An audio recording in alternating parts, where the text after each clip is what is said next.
What's going on, everybody? Welcome back to another day, another episode of The Daily Grind. I'm your host, 30 NSG, and on today's show, we're going to talk about more Battlefield 6. We're going to talk about Dataminers casually share alleged images of Battlefield 6 unreleased large maps reveal how big they really are. We're going to talk about DICE lead responds to criticism about Battlefield size beta maps were not how Battlefield should be, urges everyone to go play some smaller / medium maps in Battlefield 3 and Battlefield 4 to get used to it. We're also going to talk about Microsoft hints at more affordable Xbox cloud gaming plans. We're going to talk about Dune Awakening roadmap reveals update plans through 2026. We're going to talk about a Laura Fryer video, we're going to watch and respond to it. X-Defiant, the industry's unlearned lessons. So this is all on today's show. If you guys like what we do here, we do this Monday through Thursday from 10 o'clock in the morning till noon Eastern. We just have conversations. We go over news stories. If you like it, hit that like button, hit the subscribe button. If you'd like to go above and beyond that, become a member as little as $5. What's going on, chat? What's going on? Eclipse, Travis, Sarge, Big Mo, Jason, Mr. Luke, good morning. Albana. Albana? About Albana. It's about Albana. I always fuck it up. My apologies. Roic, Wonder Rose, good morning. Kylo, good morning. Water Bear, good morning. Coulter, what's going on? Good morning. Drummerman, what's going on? Good morning. All right. I see you guys talking about something in chat. Sarge says, hold on a second. Sarge says, how is everyone excited about EA releasing an Imajima on 2042? Is everyone just mentally challenged? They didn't give a fuck about the game. They proved it to you, and now everyone acts like EA cares about them. Here's the thing, Sarge. It's been, what, 4 years? 4 years, right? Remember, people bought this game at full price at like $125 for early access, right? There's something around 7 to 12 million people that own the game, right? 7 to 12 million people own the game at some point, and if I bought something and I didn't play it afterwards because it was broke, buggy, and unfinished, right? And then down the road, I picked it up 3 years later, 4 years later. Are they monkeys for that? I don't know if they're monkeys for that. I think they paid for a game and they want to play it. I mean, I waited for it on Game Pass. I played it yesterday for the first time. There's bots in the lobbies. Okay, there's a whole mode just for bots, but it was weird because I played it and I just clicked the Imajima map on the main page, right? It was just Imajima. I clicked on it. It sent me into a game. It took 5 minutes to find someone in the match. And then all of a sudden I got in the match and I started killing things. And I was like, wait a minute. Something feels off. And I went something, I forget what the post I did. It was like 37-0, 45-0, something like that, or 45-1. And I was like, am I playing in a lobby with bots? So I think it's okay for people, if they bought a game, to go back and play that game, not to just throw it off to the side, right? They're like, I'll go back and play it, right? They caught the bug. Okay, I played Battlefield 6. I'm playing Hell Let Loose. I'm playing Battlefield 1. We're going to be playing Delta Force this afternoon with Mr. Luke. So after the stream, head on over to 30 and Still Gaming, and we're going to be playing some Delta Force over there. It just comes out on console today. That's a free-to-play, so we'll check that out. That's filled with microtransactions galore, but we're going to play the game and have some fun with it. So let's see here. What are you guys all saying here? Robert Jones says 2042 is in a good state. A lot of folks 2 years later. That's what I'm saying. I mean, if you bought the game and you waited 4 years to play this game, I'm not saying you're not allowed to play it. You could play it. I mean, it's smart marketing by them, by the way, right? It's smart marketing by EA. They've been supporting 2042 this entire time. They've been putting stuff in and changing stuff and supporting it, right? Different seasons, different things. And now Battlefield 6 is done. They're like, let's catch the hype. They put in the free battle pass inside of 2042, each page is after some of the old games, right? So you'll have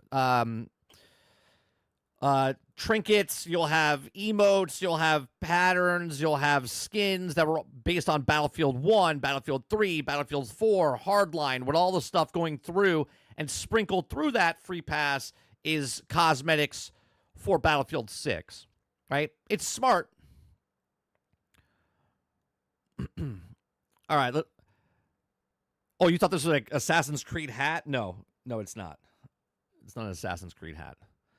I'm very stingy on my hats. I usually get hats that have like blank on them because I don't really like supporting like a lot of companies. But I like these hats. So like when we find them and they go on sale, I pick them up. So I have like a white one, a gray one, a blue one.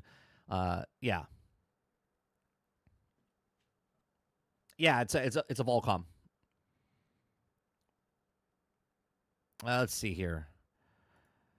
So are people going back to 2042? There was lobbies in there yesterday. It was a little weird when I first started on it, right? So obviously it was in the afternoon.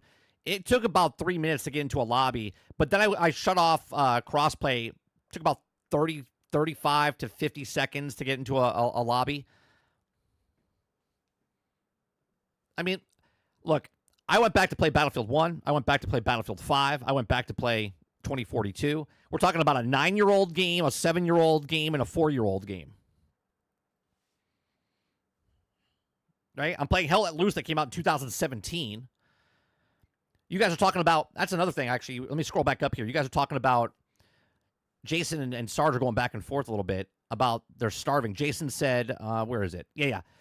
Jason said, Sarge, market is controlled by COD, Fortnite, CSGO, Valorant, and that people are starving for an alternative, right? You're not wrong there, Jason. You're not wrong. I mean, I'm literally going back and playing 9-year-old games, 7-year-old games, 5-year-old games just to find a first-person shooter that I'm interested in,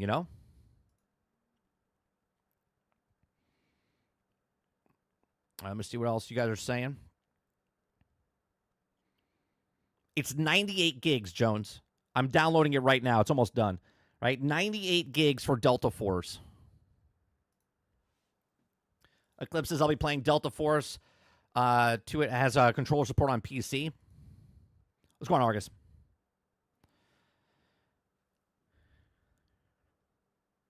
Waterbear says Battlefield gave you the big 30. I think you're going to buy it day one. I'm not going to buy it day one. I can promise you that. I'm not going to buy it on day one. If anything, I'll buy it in month one. But it also has to depend on what the maps are and if the net code. And there, a lot of things happen between now and then. So I will not buy it in the month of October.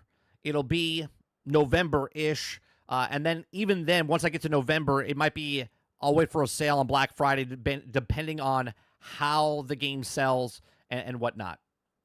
Yeah, Delta Force is crossplay.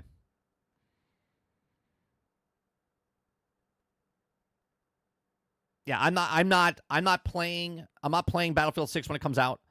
Right? Again, I have a video on this. It's called Hype or Trust Issues about Battlefield and EA. All right? I have trust issues. What's going on, Dolphin? I have trust issues because not really trust issues, but I mean it's a joke. But I have trust issues with EA because every game that's come out with Battlefield in the last 15 years has been broke, buggy at launch. Every game. So why would I jump in for the next version on day one? I'm never going to pre-order. I'm not getting it day one. I'm not getting it week one. Month one, possibly. But again, I have to see what the maps are. I got to see the flow of it. I got to see the netcode issues. There's a bunch of stuff. Mr. Luke says, I'll try the Battlefield 6 with a 10-hour trial. That's true, Mr. Luke. If they do the 10-hour trial like they did for Battlefield 2042 on EA Play through Game Pass or whatever, I'll do the 10 hours. I still have 8.5 hours of my Battlefield 2042 trial stuff. Titan says, not trust issues, just memory. That's true, right? That's true. Travis says, 30, I still have major trust issues because of New Coke. New Coke? What's with New Coke? I don't do Coke Zero. I just have Coke. My favorite Coke is, I love how they call it Mexican Coke. Right? It comes in the bottles. They're like, it's Mexican Coke. It's just Coke. That's what Coke used to be. But now they brand it as Mexican Coke. How many more times I got to say it? Don't pre-order. So you guys were talking in the Discord yesterday. About a T-shirt. So in general yesterday, I posted this. Right? Let me scroll up and find it real fast. Okay. I'm not joking about this. I will make a T-shirt. I will make a T-shirt if people are interested, right? I will post it up there. This is just the design. I'm still working on it, right? It'll say no pre-order, no day one, no full price for half-assed games. Is this something that you guys are interested in? I will make it a better looking, right? I'm trying to come up with the pattern, but that's what it is. It'll just be text. I'm going to try to make it a little bit better, okay? No pre-order, no day one, no full price for half-assed games, okay? I'm going to try to make it right. I think it's funny. I think it's on brand with us because we always talk about that stuff, right? So I think that's what. All right, so I'll come up with one. I just slapped it on. Okay, now I have my logo behind it. I don't know if you guys can really tell. It's like transparent, like slightly behind it. It's not the greatest pixelated picture here, but and I think I'll clean up this. I put the streaks across it, but I don't really like that it's covering ass. I kind of covered it because it was. I have make a game, sell a game, but I don't think people like the design. I have coffee mugs that make a game, sell a game. It's got the trash night in between it, and it has make a game, sell a game. I can come up with different logos, but if you guys like it, I'll do it. You know what I mean? Concord shirt, please. Good morning, Wonder Rose. I don't think I said good morning to Wonder Rose. What's going on, Titan? Ron Slusher, good morning.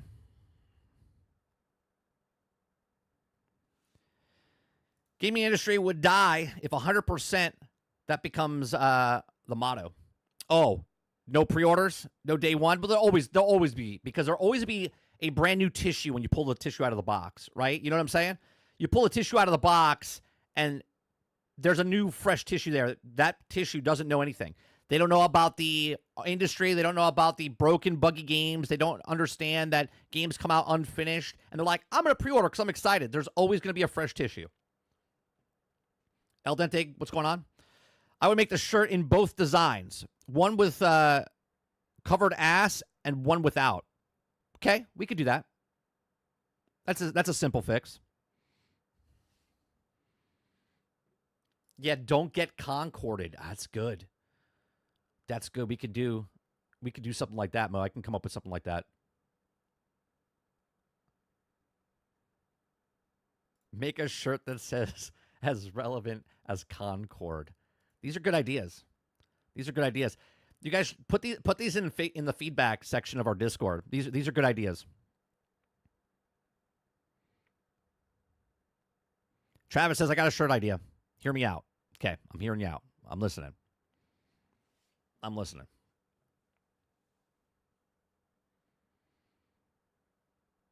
AI made this shit. That's funny too. It actually is kind of funny. Instead of got milk, make one that says got vagoted. Oh, that's good too, El Dente. These are good.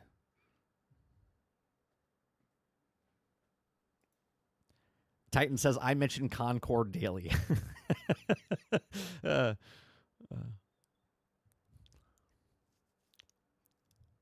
We should make one that says, remember Concord? Pepperidge Farm remembers Concord.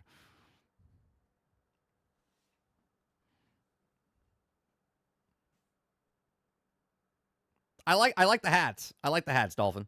I got a couple of them.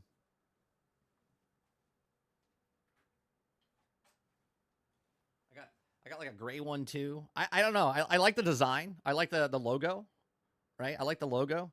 And there's a store in Disney Springs that you can go into and look at the stuff. I don't know. I like the hat. The hat just fits nice. I like the flex foot hats. I like the minimal design.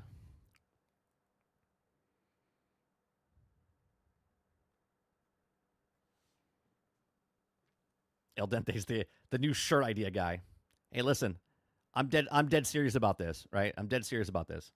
If you guys come up with an idea and I use that idea, okay, I will send you a percentage of the thing. I will. okay? Because obviously you guys come up with the ideas. If I sell the shirt or whatever, I will give you a percentage because it's a small percentage. Like I'm getting a small percentage of the actual thing, but then I will give you a percentage of the thing, right? Or I'll do something to reward the person that came up with the idea because you know what I mean. Nintendo sued me in time it took you to make this shirt. It's good. I don't know if it would sell, but that's a good one.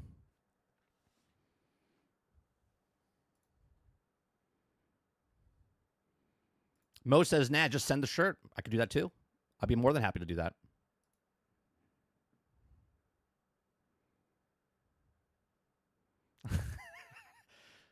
Dolphin says, just out this on a shirt. Just put Sarge's face. We could do that. That would be funny. Or a coffee mug, right? What's going on, Warwick? 100% we could do that.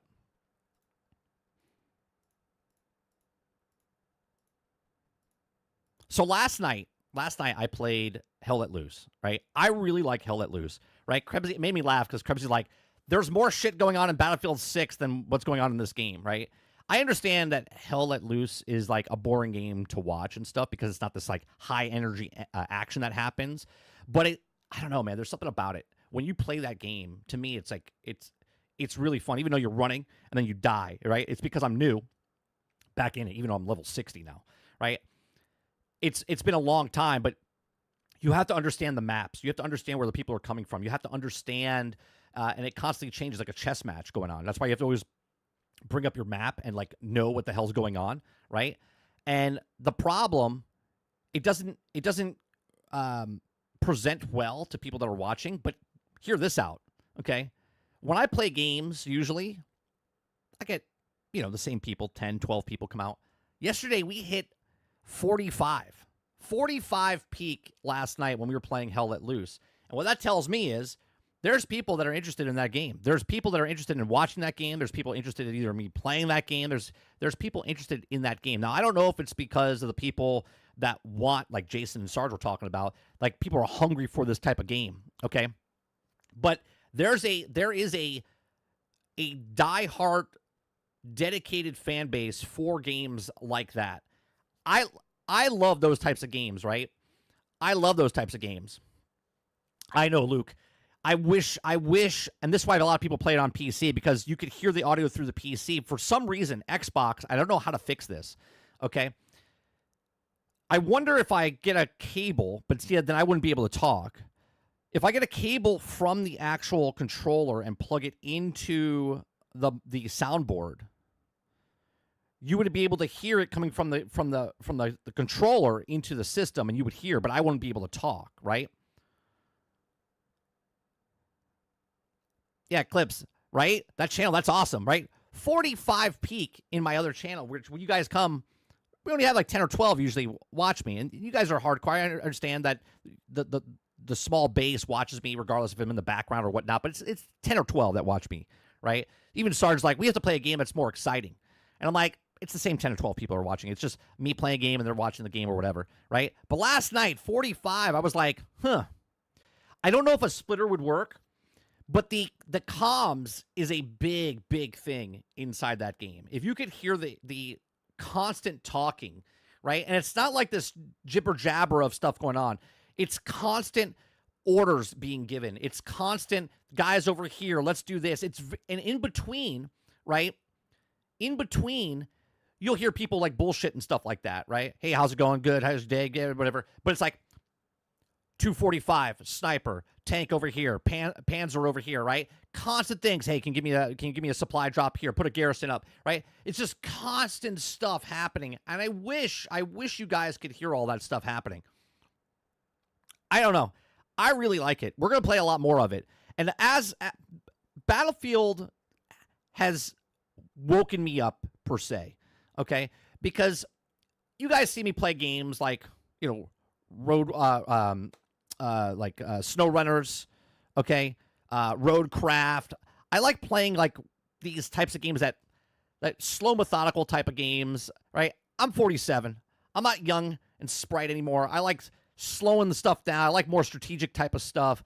more things that you're planning out things. Okay. And when I play these military games, it brings me back, man. I've never been in the military. I have friends and family in the military. I respect the military tremendously. I love playing these types of games. That's my happy spot, right? And Destiny, when it came out, I played a lot of first person of that. I played that. I played Warframe. I played all that. Then I lost it. The last like 6 years, besides playing Battlefield 1 constantly or Battlefront 1 or 2, right? I've been missing, right? I played Hell Let Loose and but I think I'm just going to be playing a lot more of those types of games because that's what I like, right? You guys like ARPGs. You guys like that type of stuff. I really like games that I'm doing first-person shooter of military stuff, not a CS:GO, not a battle royale type of stuff. But that's what I really like.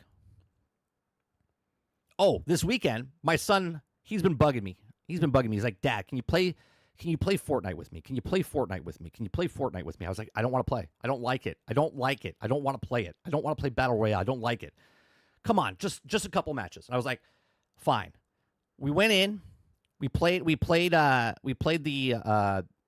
OG mode, right? And he's showing me around. He's like, oh, this was in this season, right? Was it Friday or Saturday? Saturday. And we played. And I was only going to play like one round with him. We ended up playing for 5.5 hours. 5.5 hours, okay? Because I'd never played a round of, what is it called? Blitz Royale, which is like smaller segments of BR. And I think this is a great game mode, right? I think this is a great game mode because it's smaller scale, real fast, okay? And it's only like half the people. It's like 30 people. The other ones are like bots or whatever. So first match we dropped in the OG, we win. My son's ecstatic. He's like, yeah. And we got I don't know the word, Crown Royale, right? We got the Crown Royale. Then we went back in and we won a second one. So we won 2 in a row in that. Then he's like, we tried the Blitz Royale and we stayed there for 5.5 hours. Okay. 5.5 hours total. But we kept doing the Blitz Royale. And I was like, this is actually pretty fun. I was like, because it's quick. I could like do 1 or 2. It caught the bug. We won 7 in a row. And then the skill-based matchmaking started throwing us into sweats. And we were so close. We get like second place, third place or whatever, going up against actual like people. And we started doing like we were doing really well. And then we lost like 5 in a row. And then we did 3 more wins in a row. And I have to say, it's a pretty fun game mode. It's a pretty fun game mode because, like I said, it's a short, not a lot of time commitment. Even though I'm diving in match after match, it's like you jump in, you get your stuff, and you have this quick fight. 5 minutes, you're done with that match, and you're moving on to the next one. So I went up, I think, to like level 15, 16. Excuse me. Right? So, I don't know. It was fun. Last weekend, he was jumping up and down. Let's go. Oh, yeah, when we were playing, what did we play when he was playing with us? What the hell were we playing that he was playing with us, Dolphin? Oh, Grounded. Yeah, he's a spaz. You should see him when he plays. Does anybody have a 9 to 11-year-old boy, right? A boy playing video games, and this is how he plays. Are you ready?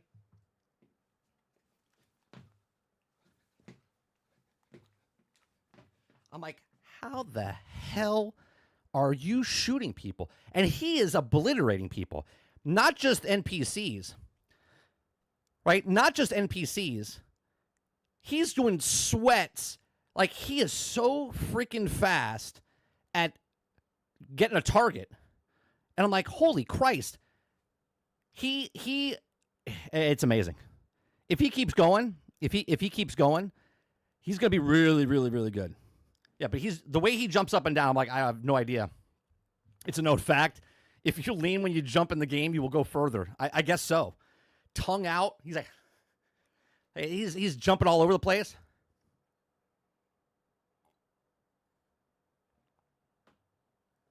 And he's screaming. Like, if he's getting double teamed, he's like, bro. And he's like running around. It's crazy, man. Yo, I understand his young time reaction. It's just crazy.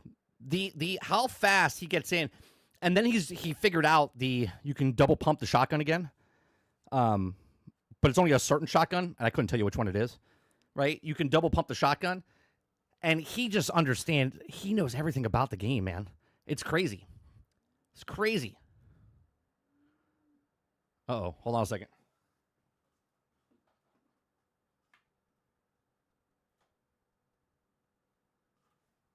My cows are saying hi to me. They're all like 20 feet that way. They're all up against the fence line over here, and they're mooing at me. Yours does that too? Yeah, it's crazy the way they do it. So now he's asking, because we won so many times, he's like, because it's funny, because, I'm his old man, and he doesn't think, even though he respects me as a gamer, because he asks me a lot of stuff, and he knows I'm good, when I play him, he thinks he's better. So then when we play, he's like, oh, I got 13 kills. I was like, well, I got 7. He's like, yeah, he's gloating or whatever. And I said, look, give me the right gun. I'm long range to medium range. Close up, I'm like a fucking snail. If a guy comes charging at me and they're like, papa, because they do the swords where they're like flying at you and whatnot, I'm like, oh, shit, I'm done. If they're 100 yards out, 150 yards out, you give me the AR, I'm like, pop, pop, pop, pop, pop, pop, pop. They are done, okay? But if they get into that medium to close range, I am screwed. So my son understood this, right? So I'm killing things before he gets there. But if they get to a certain point, he stays between me and them, and he can take them out. No build. I don't do build. I don't do builds, Jones. Even if there is builds, I don't build.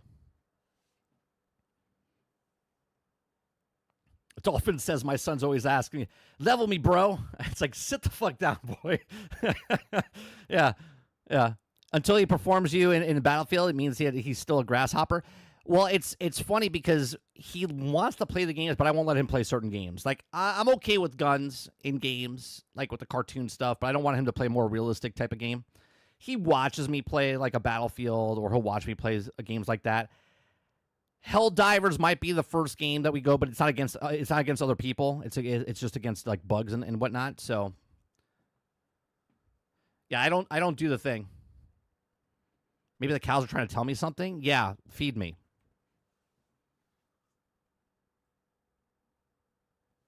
Now they're grazing right now because the shade's over here, so they're all hanging out over by the fence, hanging underneath the trees right now. All right, let's get started. Well, let's do the Microsoft story first here.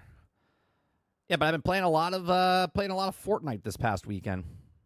You'll hear that story again if you're come to the GXG. We do a podcast. Those of you that are new in the channel, if you're new in the channel, we do this Monday through Thursday from 10 o'clock in the morning until noon Eastern. It's just a talk show. It's a podcast. We go over news stories, have conversations.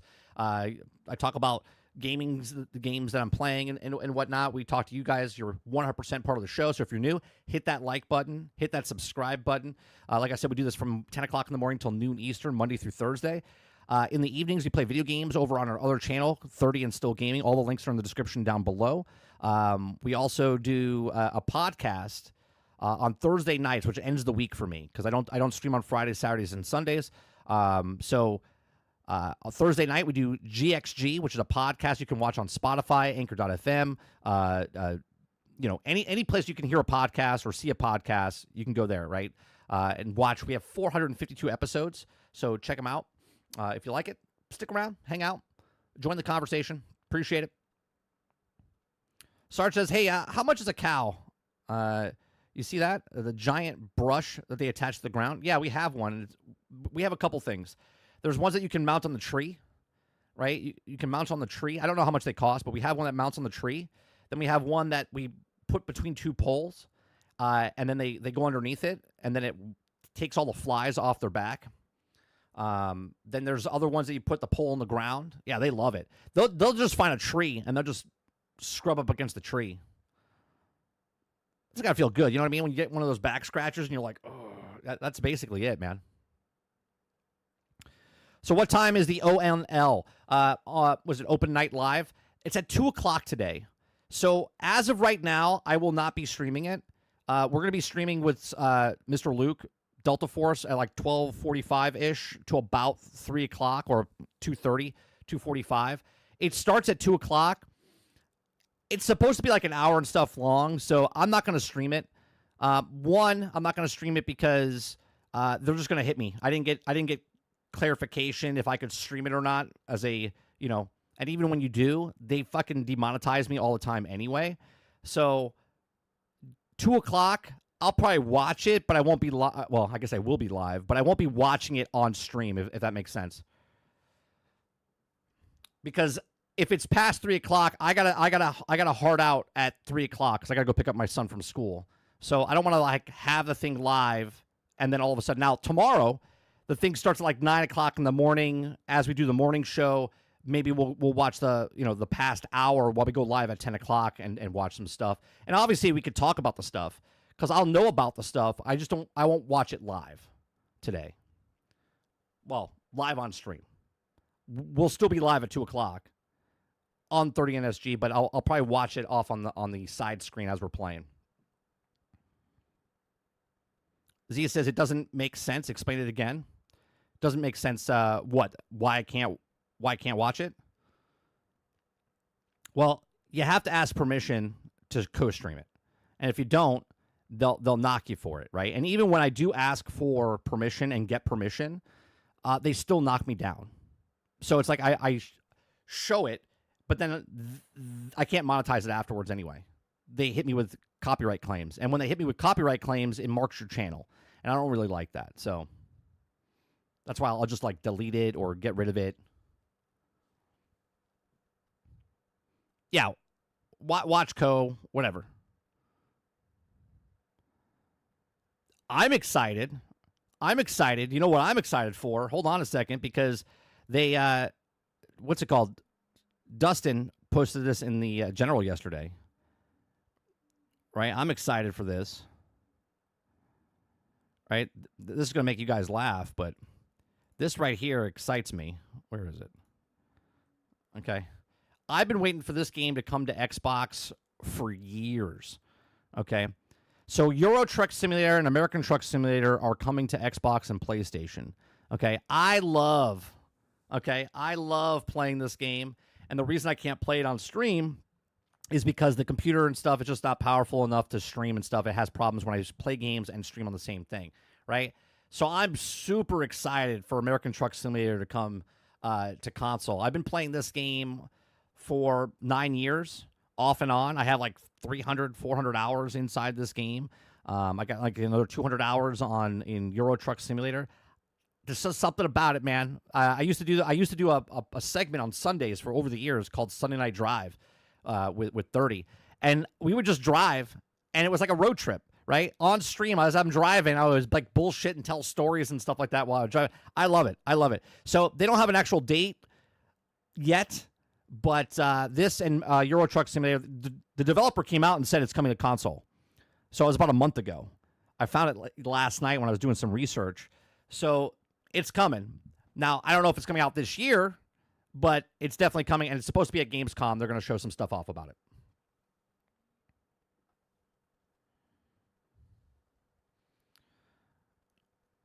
All right. I'm excited to watch you guys play Delta Force. Looked really fun. The only thing I don't like about Delta Force, I played Delta Force a couple of months ago, right? A couple of months ago. I don't like the monetization. I know it's a free-to-play. I watched a video talking about how they're kind of like view botting and they're trying to make it bigger than it really is, and it's kind of sus the way their numbers are over on Steam. But I don't give a shit about any of that. Me and Mr. Luke are going to play it because we want to have fun. But the only bad part about Delta Force is the microtransactions, the egregious microtransactions that are in the game and whatnot.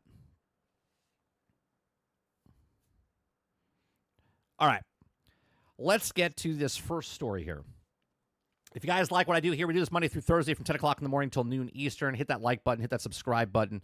If you'd like to go above and beyond that, become a member as little as $5. All right, so Microsoft hits at more of affordable Xbox cloud gaming plan. The next Xbox will also have more AI-powered features.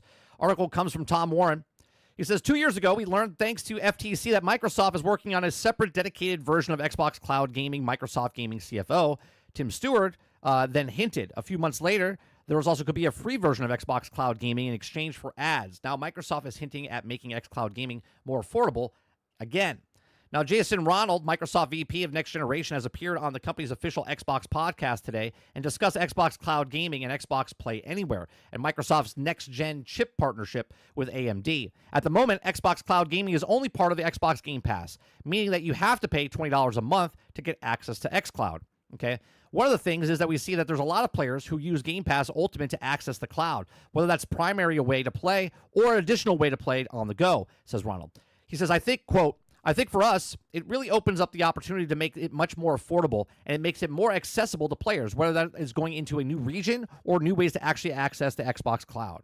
Okay, so they're constantly thinking about, they're like, well, how do we get more people to get into Game Pass? How do we get more people? People are like, well, I don't really want Game Pass, but I want the cloud gaming, right? And I think a lot of people are looking at that cloud gaming because if they get this Xbox or this Asus Ally Xbox or Xbox Ally, sorry, okay, maybe they don't want to pay for Game Pass. But they're like, but I would pay for the cloud gaming, right? So if they could pay $10, $15 for that instead of the Ultimate, they would have to make it enough where it's cheap enough where people are interested in getting the cloud gaming, just the cloud gaming, but close enough to the Ultimate to be like, yeah, you know what? I'm going to get Game Pass and the cloud gaming type of thing, which is the $20, right? So Microsoft hints of more affordable version of Xbox Cloud Gaming come just hours before NVIDIA has some major GeForce Now news. Now, NVIDIA Cloud Gaming service is far superior to Xbox Cloud Gaming thanks to PC power performance, better bit rates, higher resolution, gameplay, and lower latency. Microsoft has even integrated GeForce Now into its own Xbox game pages. Now, Ronald stops short of announcing the new Xbox Cloud Gaming tier, but it's also clear that it's been Microsoft's thing for a few years now. Now, Microsoft started expanding to Xbox Cloud Gaming beyond just Game Pass library last year with the ability to stream games you own as long as you're an Ultimate subscriber. Now, the opportunity to bring Ultimate paywall down, especially for mobile streaming, Microsoft has planned to sell games directly in the Xbox app on Android and allow customers to immediately stream those games directly to their phones and tablets, but Legal Battle has put those plans on hold. Now, you see, people are worried that, well, Xbox is third party and Xbox is not selling consoles, and they don't give a shit because if they can get the Xbox app on the Android devices, that's like 1.5 or 2 billion devices out there, and you're not an Xbox owner right now, and you're not a gamer at all right now, and all of a sudden on your thing with the advertisement, they go, boom, you can buy this game and play it on your cell phone right now. They don't need to make a handheld. You could get a handheld that you already have, which is on your phone. Now, a lot of people look at this and say, well, I'm not going to play games on my phone.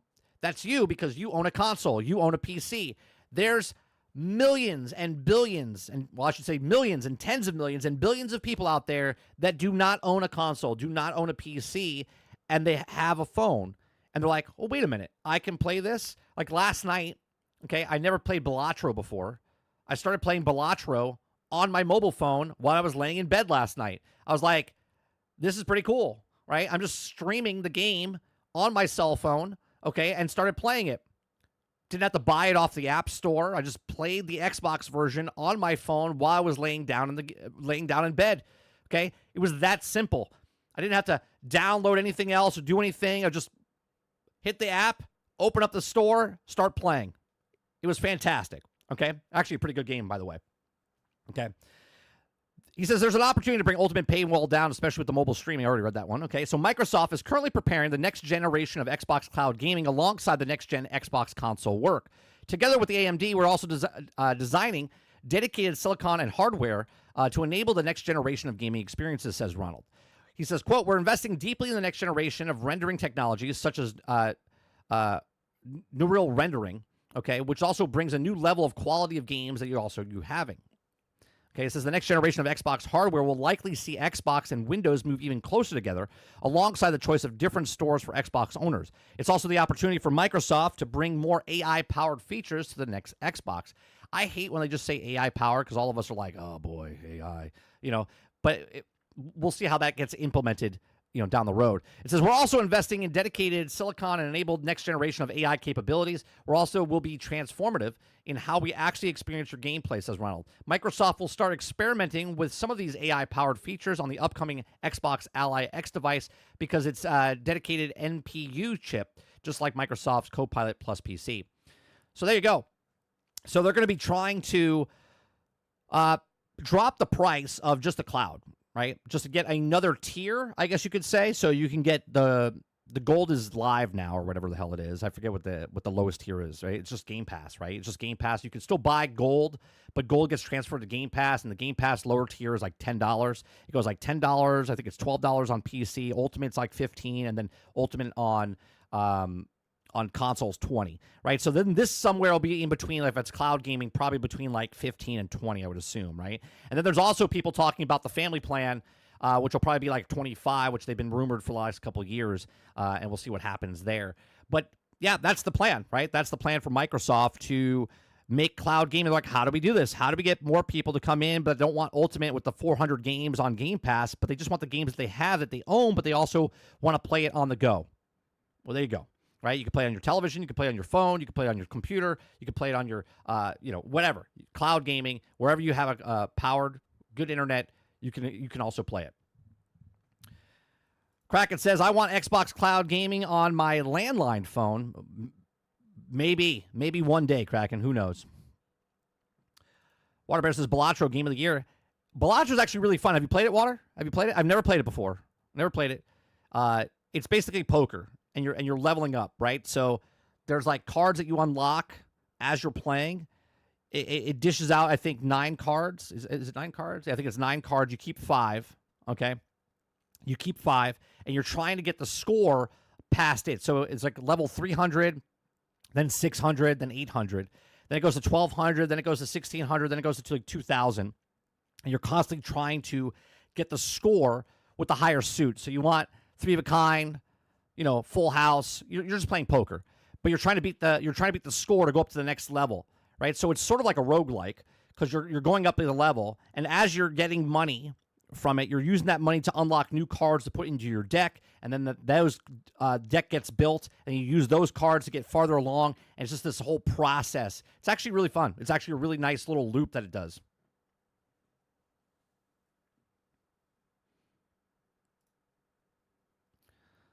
All right, so what do you think about the affordability, chat?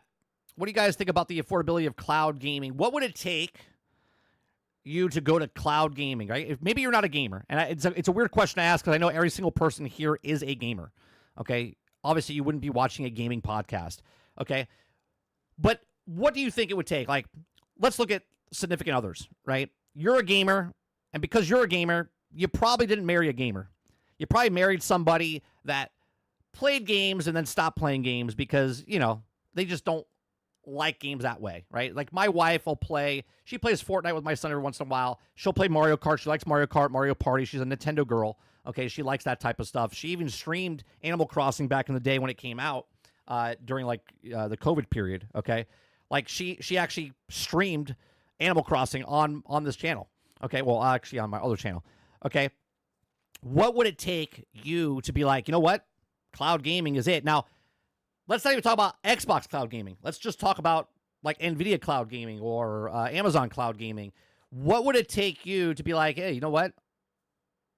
I don't want to pay for a family plan, but I'll pay the $10 for cloud gaming for whatever. Travis says a lobotomy. Crowded says I would take 0 lag. Well, there's no... I see what you're saying, House.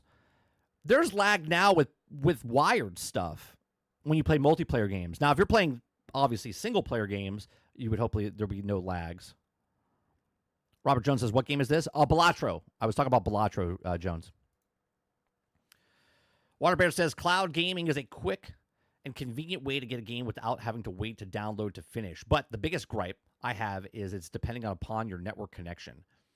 It is a cool feature, though, if you bought a game. Even if you bought a game, you can now play that anywhere, not just on your console.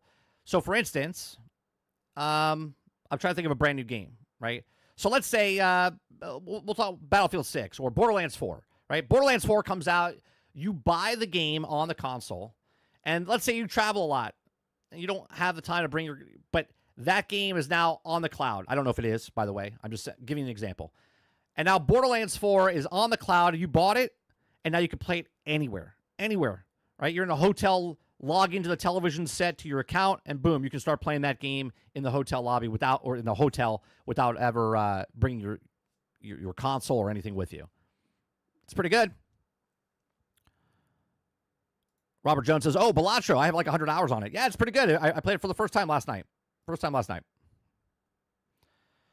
Waterbear says, single-player cloud gaming is actually pretty good. Yeah, I've had no issues. I've been using cloud gaming for about almost 5 years, right? I've had a VR headset for 2 years. It'll be 2 years this month, actually.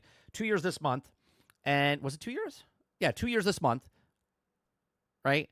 And I've been using my headset when I travel and do stuff with cloud gaming. No issues when I play single-player games. I've tried multiplayer games, and it's pretty good, but not the greatest. Sometimes it's flawless, and you don't even notice. But for the most part, and I'm playing on Wi-Fi. You know, I go to my mother-in-law's house. She doesn't have the best internet, but, you know, I have half a gig down at my house. She doesn't have that. She's got like 50. Jason says, a fighting game on cloud sounds awful.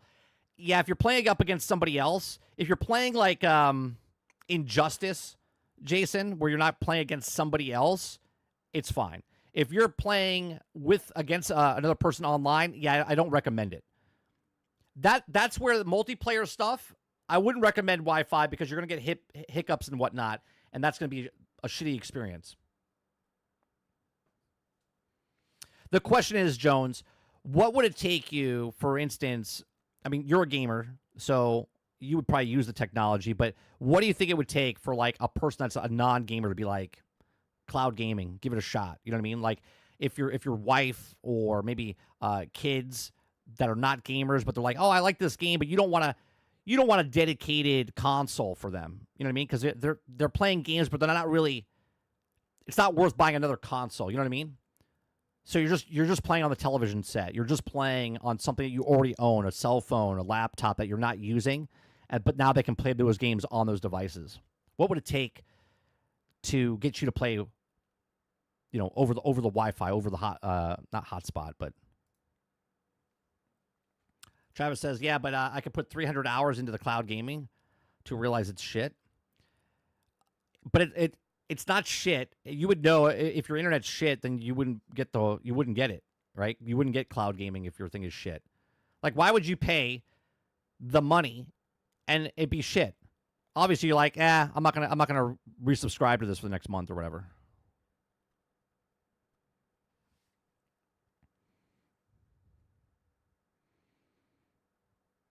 If it works seamless, that would be cool. Well, okay, Titan. Do you play a lot of online games, or do you play a lot of single-player games? Like, for instance, I played Battlefield 6, and that wasn't flawless. And that was hardwired. You know what I mean?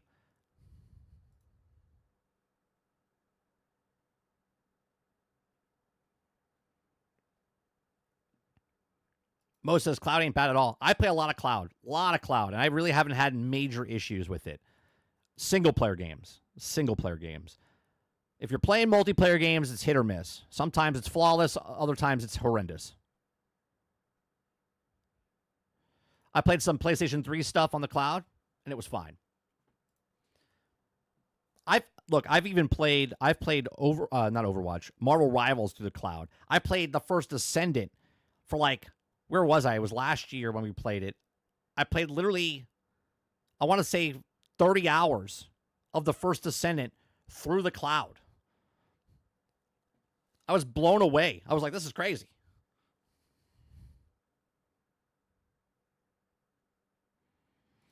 Wouldn't take much. Mobile games aren't far stretched from it. That is true. I don't know. I think it's a weird spot that we're in just as a society, okay, where we're kind of conditioned, and we kind of just, like, something cool happens in technology. Like, think about this, guys. Remember just like 10 years ago, you couldn't play an MMO, okay? You couldn't play an MMO on a mobile device. Couldn't do it.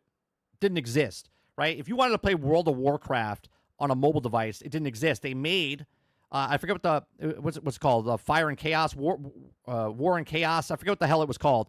It was a World of Warcraft clone that came to the mobile devices that people played a lot. Something Chaos. I forget what it was called. Okay. Then there was like Albion Online that came to mobile phones as well, right? You could not play a mobile like MMO on the game. Now, with cloud, Order and Chaos, thank you, Water, right? Now you're playing online games on your mobile phone. And now you're playing real games on your mobile device that are MMOs, RPGs, JRPGs. You're playing all this stuff on your device, right? Then when Genshin Impact came out, it kind of like blurred the line between what was mobile and what was an actual console game, because the Genshin Impact on the mobile phone is pretty fucking great, right? If you played Genshin Impact, you're like, holy Christ, this is just like the experience over there, because it's exactly the same, right? Now we're in this like limbo world where we look at this stuff and go, it's a mobile game, but it's really not a mobile game, because you could play any of the games that are on your console right now on your PlayStation Portal, on your Xbox, handheld that you're going to get, on your mobile phone, on Android or iPhone. And it's freaking crazy. And you're like, it's really not that good. And it's like, do you know what I mean? It's crazy to me that we live in a world where you can take all the games that you're playing on your console now and play them directly on your mobile phone. That's insane. And I think we take that for granted because we're just like, I'm not going to play on that smaller phone. And I agree. I don't want to play on a smaller phone, but I can play on my headset, on my VR headset, where I have an Xbox controller in my hand, and I can play that game through a headset, and I have a movie theater-sized screen in front of me that I'm playing that through the cloud. That's insane. It's insane. They got a Resident Evil 4 remake on mobile, do they? Dolphin says, my son never knows the difference. If he wants to play a game quick, I just tell him to use the cloud. It's great for the young ones, for sure. Jones says, for me, I only use it to play single-player games. Eclipse says, this is what all kids play nowadays. They're also the ones that are growing up. This is very true, Eclipse, right? My son plays a shit ton of games on his iPad, okay? On his iPad. Jester says, also, phones can also connect to PC monitor docks, and just FYI. Oh, absolutely. Yeah, you could stream it to the thing. There's also a little desync there as well. But my son does that, right? He'll take his Minecraft that he's playing on his iPad and put it to the television set. And then he just sits there and plays he'll just look at the TV screen, and he's just playing on the touchpad, right? Yeah, 100%. I think a lot of people that are playing those types of games, though, I think this is the scenario, right? If you live in a household, maybe you have 2 TVs, maybe you have my family doesn't have televisions in their bedrooms, right? So we have 3 TVs in the house. We have one in the living room, we have one in the back playroom, okay? And then we have one in my office. Okay? That's it. We have 3 TVs. Okay? So I have the big TV next to me when I play my games and stream or whatnot. Okay? We got the TV in the living room, and then we got so let's say mom, right, wants to play or watch a movie. And my son usually plays video games over there. He's like, I can't play my video games, right? So he has 2 options. He can either unplug the Xbox and move it to the back room and play it there, or he just turns on the back television, LG, okay, and starts streaming the game live on the television set, or he takes it from his iPad and projects it. But most of the time what he does is he'll just go on his iPad into his room, into a corner somewhere, and he just plays the game because it's more convenient that way. I would assume that's what most people do. Even husbands that are they're probably sitting on the couch next to their wife as she's watching a drama or whatever, and you're just sitting there, and you're just playing the game on your handheld device, on your mobile phone, on your whatever, and I think that's the way most people play the cloud gaming. See your earlier comment? My wife already uses the games from YouTube Premium and Netflix. There you go.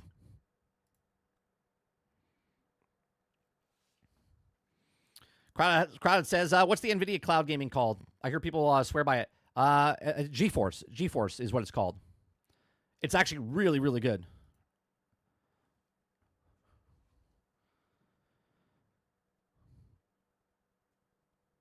That's a lot of options, bro. What's a lot of options?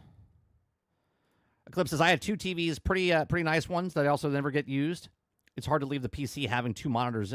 It's so nice. Oh, yeah. My room here, I got the monitors in front of me. I got the... You know what the funny part is? I have this new monitor I got this Christmas. It's much sharper on my monitor than on this television set. So then what happens is my son comes in the room and he wants to watch me play, but I don't want him on camera. So he watches the stream on this television set of the gameplay. I just turn it towards him because it's on an arm. And I turn it towards him, and he just sits here and watches me play. No one reads anymore? AI reads for them? No, my wife reads multiple books a week. She's a bookworm. Oh, your options were shut up and go outside. That's true. Well, we had... I guess we only had one. We had 2 TVs. Oh, we had 3 TVs. But you're right, though. It was go outside. Jester says, since Stadia, I've been making all my devices more like that. My son plays PlayStation 5 from his grandparents' house. He's 7. Kids these days won't know the struggle. No, it's a different struggle. It's a different struggle, Jester, right?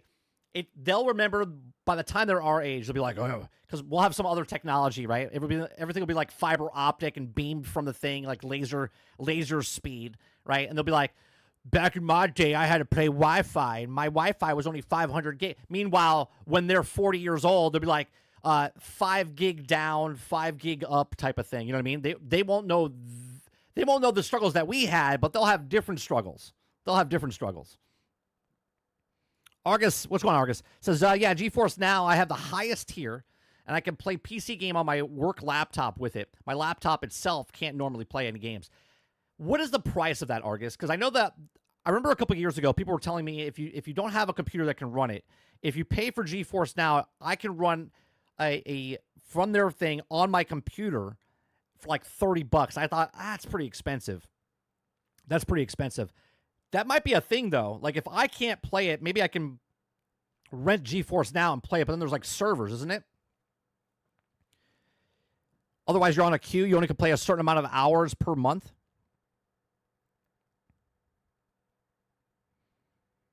Waterbear says, I remember my parents had this huge 50-inch Mitsubishi projection TV with the red, green, blue projection light. Oh, the big box? You're talking about that big box that was on wheels? That thing was fucking heavy. Highest GeForce now uses 5080 right now. Dolphin's like, and I'd be like, bitch, I used dial-up. They'll be like, what? You used what? Dial what? $20 a month for the highest tier?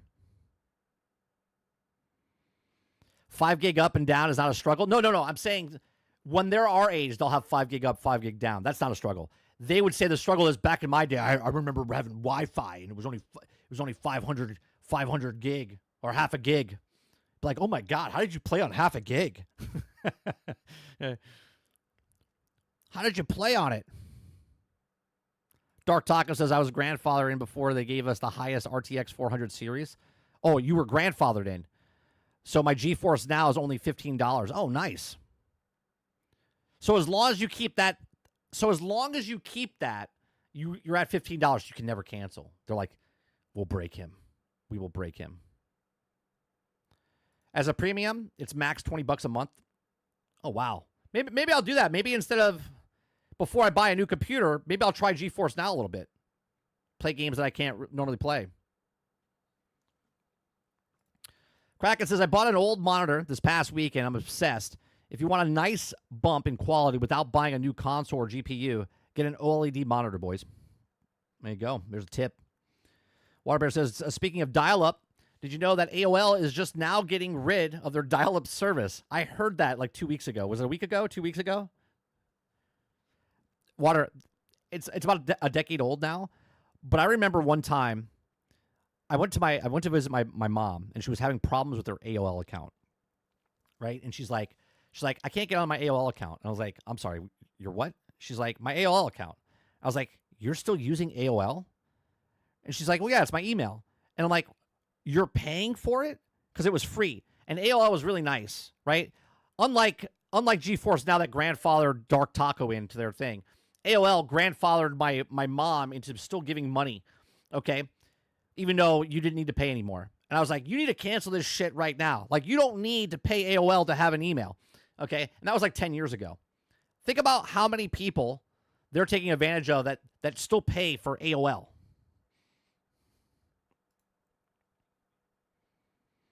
Argus says, I also have a higher tier of Shadows PC streaming. That's more expensive, though. Yeah, they were taking advantage.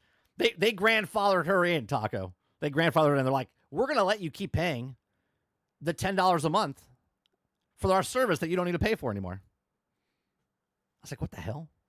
Remember back in the day, you would get the AOL discs for like 3 free months of AOL? Remember that? Yeah, that's crazy. That's crazy.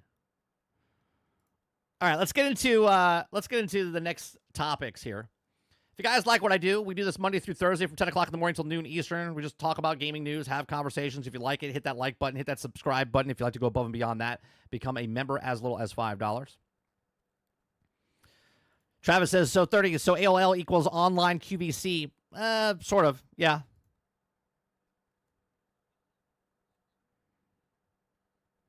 My freaking Xbox is still tied to AOL. You know what? I think for the longest time, mine was as well. I switched to Gmail now. All right, let's talk about this. So, Dataminers casually share alleged images of Battlefield 6 unreleased large map to reveal how big they really are. Okay? If accurate, Battlefield 6 definition of large maps might in fact be pretty large. Can we just talk about this for a second? I think it was a major fuck up for EA to do a demo for 2 weeks and not show a large map. If anything, you could have used the old map that you're coming into the game. Okay, you could have used that as the thing because we already know what the map is, but it would have been nice to see the warfare of it, right? But let's continue here, all right? It says Battlefield 6 beta is over, and now it's left to do is speculate about the endless of the next 2 months. Right? Is it 2 months? It's like the first week of October, isn't it? Feedback of the small maps is still in full swing, with the beta players pining for signs of full-scale Battlefield action in Battlefield 6, and DICE assuring that the large maps exist, with the lead producer, David Sirlin, even urging players to go back and play Battlefield 3 and 4 to understand what it means. Okay, now a data miner has thrown in us a curveball. Over the weekend, Reddit user Happy Sufiji, posted a sequential deleted screenshots of what they claimed are 2 map data mines from the early game build. Now, Battlefield 6, as shared by MP1's first, is unclear if they're referring to the assets of the next exit exist in beta, or if they extracted it from a different build. The screenshots since re-uploaded on image sharing in supposedly depicted 3D exporting of Merrick Valley, a previously announced map set to be the largest in-game, and Eastwood, a map set in California that also have links to the Battle Royale mode releasing sometime after launch. Okay, if it's real, the rendering has confirmed that Battlefield 6 will have a few maps that dwarf Liberation Peak, the largest map playable in beta, and it hasn't particularly huge. Now, base of Happy Sufiji estimates that it also shouldn't be taken as 100% accurate. Valley is around 2.5 or 3 times larger than Liberation Peak. Now, Battlefield News accounted for one BF took Happy Fuji findings that made it easy to read mock-up, comparing the two. So there you go. So here is what we have right now, right? We have the Siege of Cairo, which you can see. We have the Liberation Peak, I believe, is this one, which is kind of weird because didn't Liberation Peak go the other direction? I'm confused. Is that the correct one?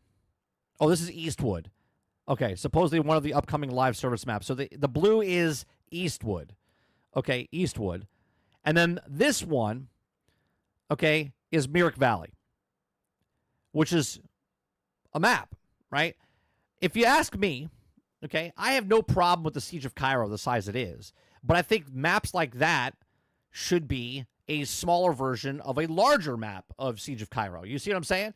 Like if Siege of Cairo was the size minimum of Eastwood here in the blue, then I would be okay with that because you're okay to have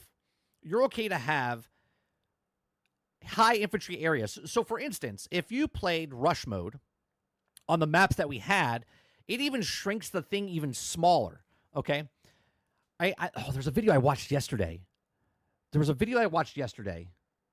know what? Let me try to find that real fast. There was a video I watched yesterday Okay, hold on.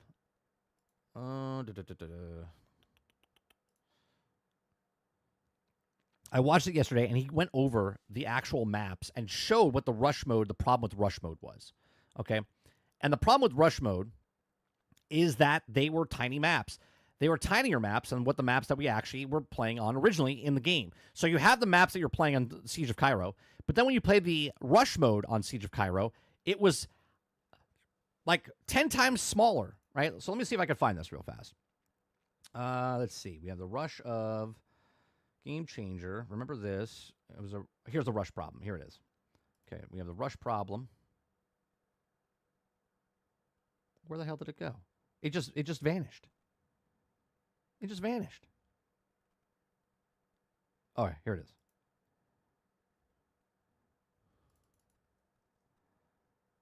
When you think of... Okay, so let me bring this up. When you think of Rush, many of y'all probably have... Okay, now I want to bring it to where he talks about makes that game better, does the player count matter, moments of good rush. He does a section here where he shows the rush mode and how much smaller the thing is, if I'm not mistaken. Let me see where it is.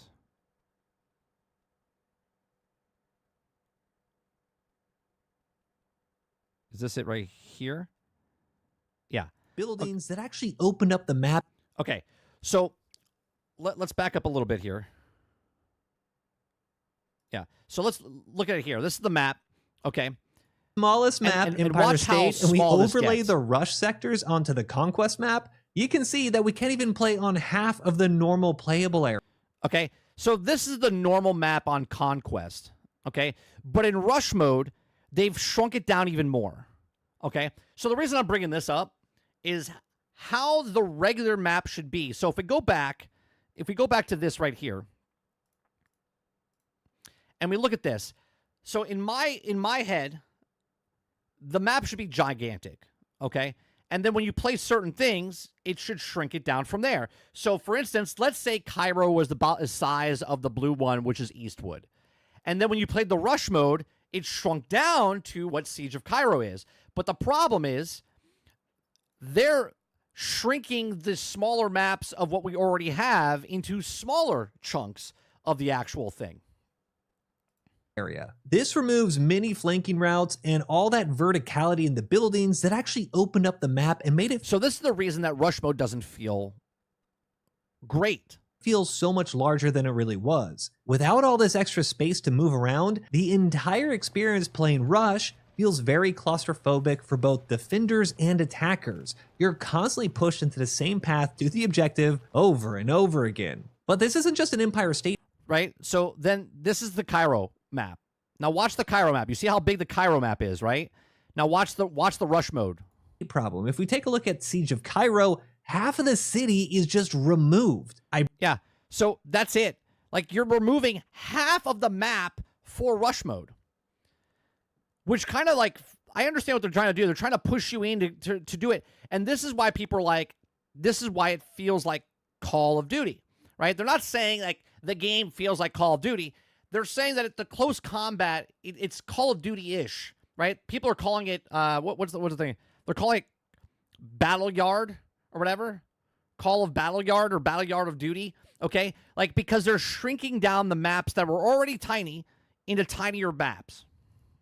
Iberian Offensive? Yeah, that's probably the worst defender out here. Iberian is a tiny map to begin with, and the playable area for Rush... Look at this, right? This is the worst.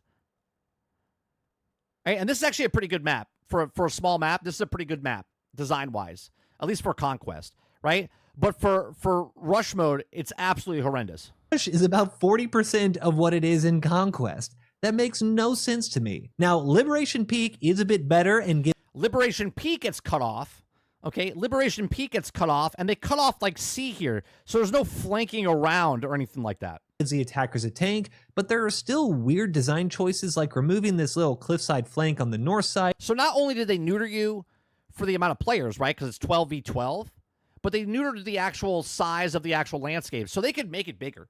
They could have done the rush maps on 24 versus 24, okay, and left the maps the way they were. But no, they changed it even more and shrunk down the maps and the size that you can actually move around with, while also preventing players from flanking around the mountain on the south side. Every time I played Rush in Battlefield 6, I just felt like I couldn't stretch out. I wanted to move somewhere else, but the game wouldn't let me. I wanted to set up my defense at a different angle or attack from a side that the enemy wasn't going to expect. This is what makes Rush so interesting. Yeah, but Rush is not a new game mode, Kraken. Rush has been around since Bad Company days, right? Is it Gold Rush or whatever, right? I like Rush mode. Rush mode was my favorite mode in the other past Battlefield games. But for some reason, this felt different. Now, I'm not saying it is different, but what I'm saying is it felt different. And I don't know if that's because of the evolution that's happened, and now they kind of went back to a smaller group, so it didn't feel as well. We always talk about on this podcast about, like, there's the bar, and then you either match the bar or you go just a little bit above. They went below the bar. So they went back to 12v12. So 12v12 was on the older systems of Xbox 360, PlayStation 3. Then when Xbox One and PlayStation 4 came out, it went to 24 and then 32 on the next version, okay? And then on PC, it was a little bit more for Rush. But for now, I don't know why they went back to the 12v12, and it just felt a little different, right? So, I don't know. Now Breakthrough does feel like Rush, but you're not planting bombs, you know? Interesting over the years, and you see all that in the older versions of it. If we take the most straightforward of Rush maps, Operation Locker, it is just a meat grinder, but you still have a variety of different ways to get to these MCOMs. Attackers can go inside, they can go outside, you pop off in one. Right. There's other ways to get around the map, even though it's a meat grinder. Of these doors above or below the area. As a defender, you have to keep an eye out on the map and constantly be aware of pushes in and around your sector. Even though it's sold as just a meat grinder where you're just bashing each other's heads in, there's a lot of playable space here away from both team spawns. And this allows for teams to get a foothold in various pockets on the map. Not my favorite map, but still fun. You get this foothold, you start to get a bit of a critical mass and you start to constantly creep towards the objectives and can plant on these MCOMs. One great example of this was the cliffside where, as a defender, my squad had to fight our way out of the MCOM location. We had to clear this top cliff site and then fight our way behind the cliffs to destroy the enemy squad's respawn beacon. There's no way movement or a beacon like this could be used in Battlefield 6 because the sector size just doesn't allow for it. The sectors are so tiny that they barely cover the MCOMs themselves, while the rest of the playable area is just a protected spawn for either team. But this type of flanking and maneuvering isn't just useful for the large chaotic rush games like Locker or Metro. When you open the map, it allows for individual players and squads to make plays. Multiple times in Bad Company 2, I took a longer route to get behind the enemy defenders, and I took them by surprise. Yeah, see, they're cutting out the legs of what the game mode should be, right? Again, the reason people like Battlefield is because of the larger maps. Okay, now I'm not talking about that you have to make it the size of, you know, this map over here. Let me bring it up again, okay? Like, you don't need this white map on all maps. That's not what I'm saying. But you shouldn't have these small maps, and then within the small map making smaller maps, right? The Siege of Cairo in Rush is literally half of the map that you see in Siege of Cairo, okay?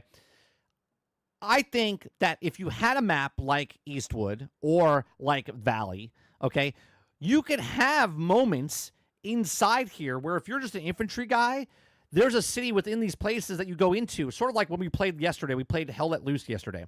Hell Let Loose, as you go in, there's towns and villages. Well, when you're in towns and villages, it's much more slower gameplay because you have to check the windows, you have to see the things, there's close combat, walls, different, right?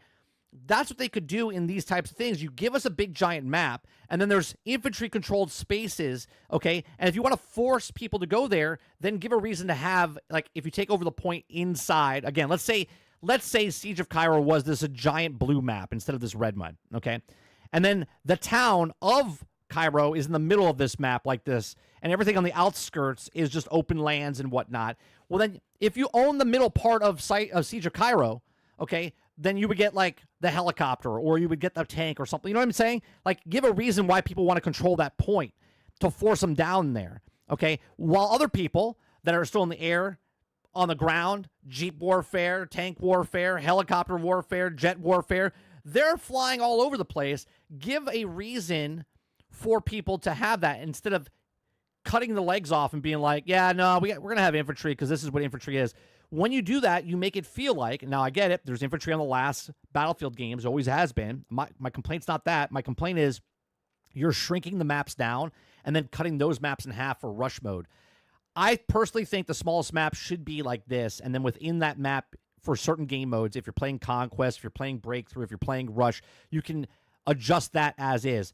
Siege of Cairo in Rush mode should not get shrunk down. It should be exactly what Cairo is. But that's my take, right? It says, if the sizing is anywhere near accurate, some fans will be relieved to know that Battlefield 6 definition of large is hope pretty large.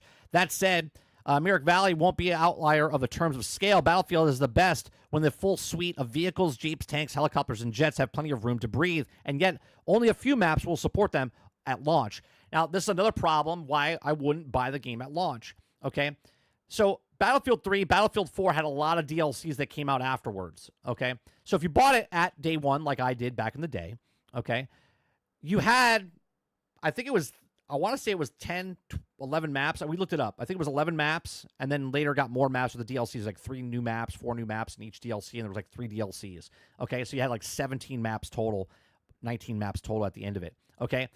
They had a lot of ground vehicles. They had a lot of boats and different things, and a lot of different variations. But when the game first came out, half the maps were, not half, a quarter of the 3/4 of the map maps were infantry, okay? And then it opened up. But there was more maps had vehicles, had helicopters, had jets, had all this stuff, okay?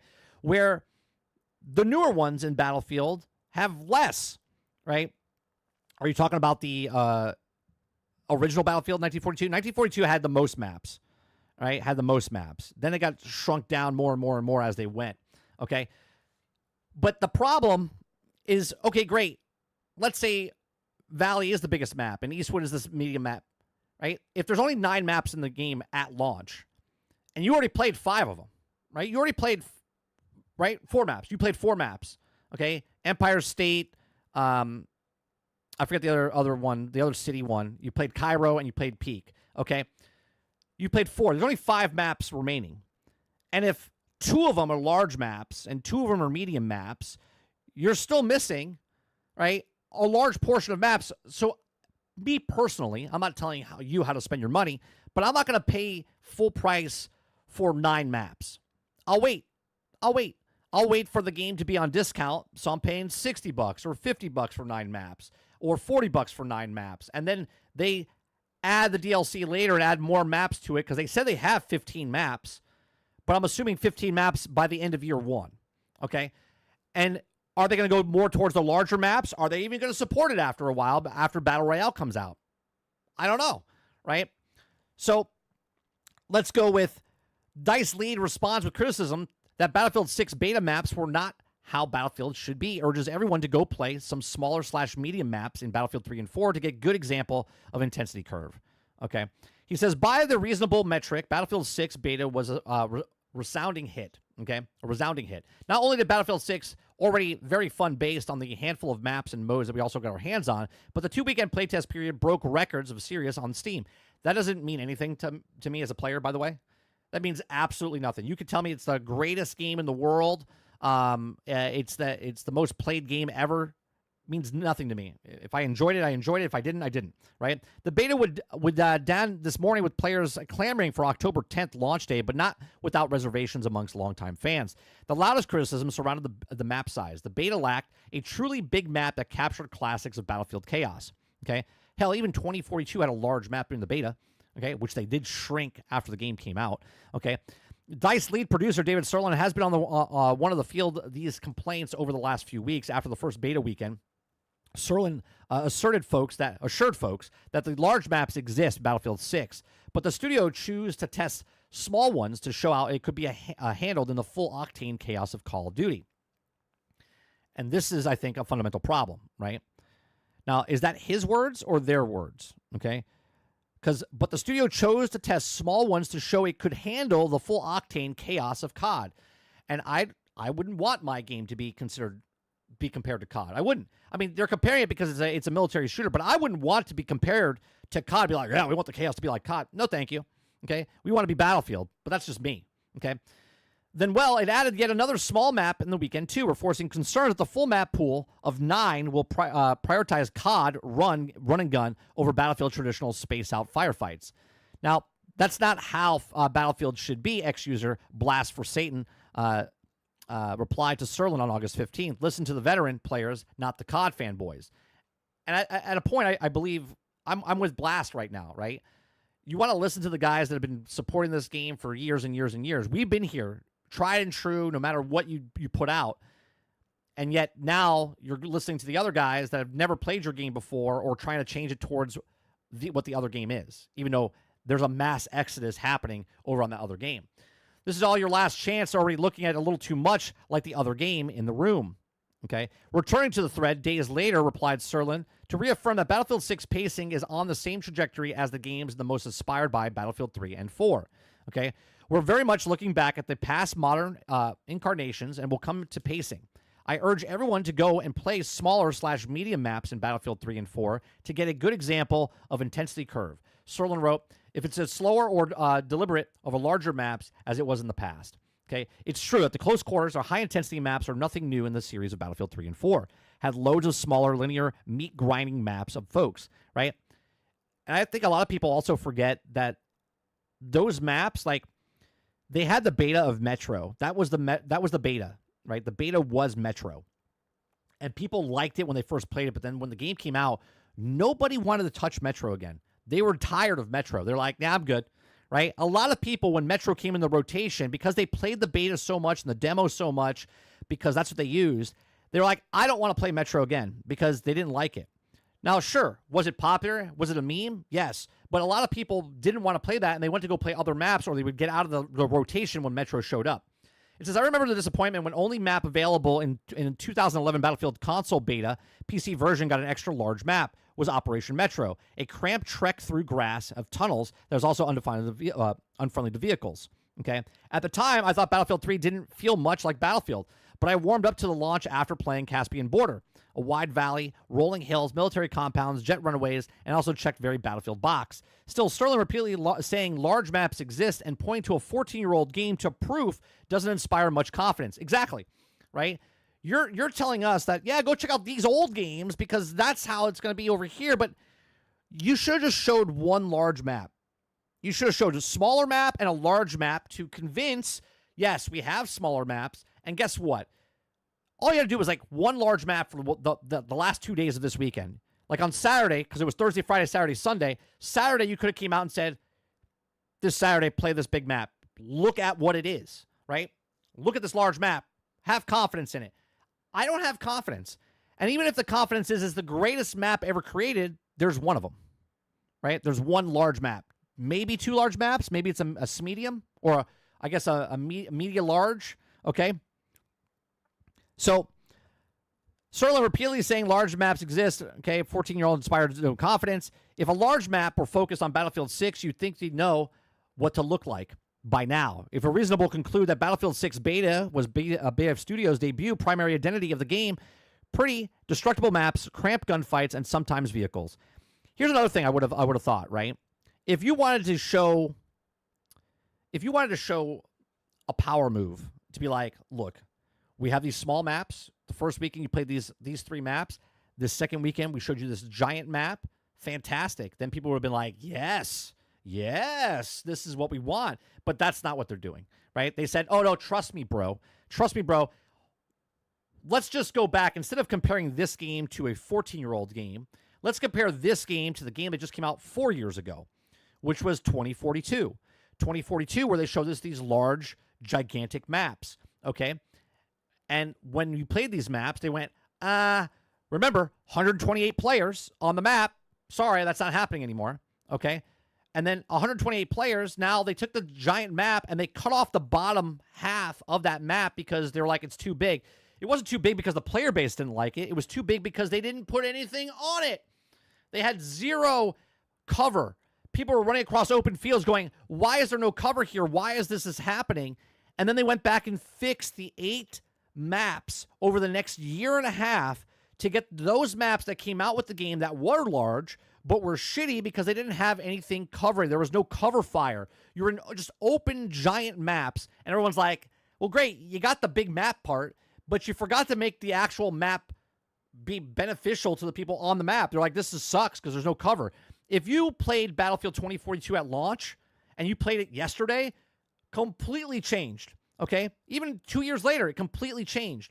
So when they say, trust us, there's a map that's big enough inside Battlefield 6, I trust there's a big map. I just don't trust you that the map's going to be good because you showed us 4 years ago that you couldn't make a map that was large into a good map. Now, Liberation Peak, not really a good map. Not a terrible map, but it was designed poorly, and they need to, in my opinion, widen it a little bit more so there's actually flanks that could actually happen, because once you capture all the points, you are screwed because they could just pinpoint you into your HQ. But these are just my thoughts. Let me know yours in the comment section down below. Please make sure you share, like, subscribe, and if you like what I do here, check out some of other videos. Thanks for watching. All right, let me see what you guys are saying here. Sarge says, do we have to pretend that we don't know how to make a fucking map after 25 fucking years? I don't buy it. Fucking stupid. Make a fucking playable map.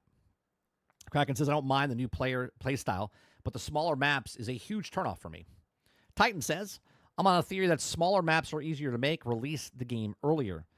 That's not, let's sit that. Let's leave that on the screen for just a second. I think Titan, I think that's spot on. I think that's spot on. 4 studios working on one game. This game was not supposed to come out this year. They fast-tracked it, okay? And they're like, what can we do to get this game out this year? They're like, well, we worked on the smaller maps. We don't have the big maps ready yet. All right, so let's pick the best 9 maps that we have. 5 of them are small. They're like, well, that's what we have to go with, right?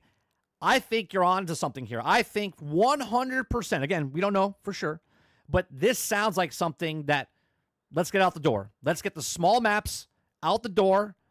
Let's focus on this. Get the Call of Duty crowd to come into the game. Keep them going. Keep the other guys coming back. The second tier will be Call of Duty. Keep them in. Okay? Call of Duty's out. Holidays are here. Release the bigger maps for the holiday. Release the Battle Royale. Release the bigger maps as we go. Right? Keep them coming. It's not a bad thing. Minimal viable product. Let's go for the small points. And then we'll add the stuff later. Another reason not to buy it day one. Robert Jones says it's claimed the reason that Battlefield 3 Rush was so good is because the Rush maps were specifically designed for it. I'm okay with the Rush maps if they were designed or not designed. What I'm saying is the Rush feels different because they're shrinking the maps of even the smaller maps. Where I'm trying to think of Bad Company 2 when they did the Rush mode. It was the same map, okay? It was the exact same map, but just in Rush mode. They didn't shrink the Rush map for that mode. They left the same map, but just put the points in different spots for the Rush. Right? I think that's why it was so good back then. I could be wrong. Maybe the nostalgia is making me think wrong. Kraken says, I feel like the tanking in performance to achieve 4K isn't worth it. 4K OLED monitor would also definitely be insane. Also, I downsized from 32-inch. Okay. Warbear says, I think the map Shroud was flying on the jet on. I think it's that map that Shroud was flying the jet on. Okay. Krebsy says, I don't think the maps are small to release early. It was to release early, the maps would also be empty. In my opinion, the maps are small to win over the modern gamer from COD, who also wants to get into combat ASAP. I agree. I think the reason they want that to come over, they know the Battlefield guys will play Battlefield. They want the Call of Duty guys to come over to do the thing, and then they'll get you in the long run as they add bigger maps. Sarge says, that's a given, Krebsy. I paid all COD streamers to play Battlefield 6. Let's see. Silver says, Return of 2042's Portal mode last night, and it hyped me up for Battlefield 6 more than the beta did. I didn't play Portal. I went into Battlefield 2042 yesterday. I played against bots, right? And then I went to go play the regular game. It actually does feel pretty good, but the game just feels too clean. Like, it's weird. Like, some of the map designs are pretty good in Battlefield 2042 now that they've actually fixed them. But it feels clean. There's just something about it that just doesn't feel right. I don't know if it's the the 4-year taste in my mouth that it was bad when it came out, and now I just don't give a shit. But I'm gonna go back and play it. But at the same time, it's like, just take what Battlefield 5 was. Battlefield 5 came out, and then Battlefield 5 was awesome 3 years later. 2042 came out, and then 2.5 years later, 3 years later, they fixed it. So it's like, Battlefield 6 comes out. Is it going to be good right away, or is it going to be good 2 years from now?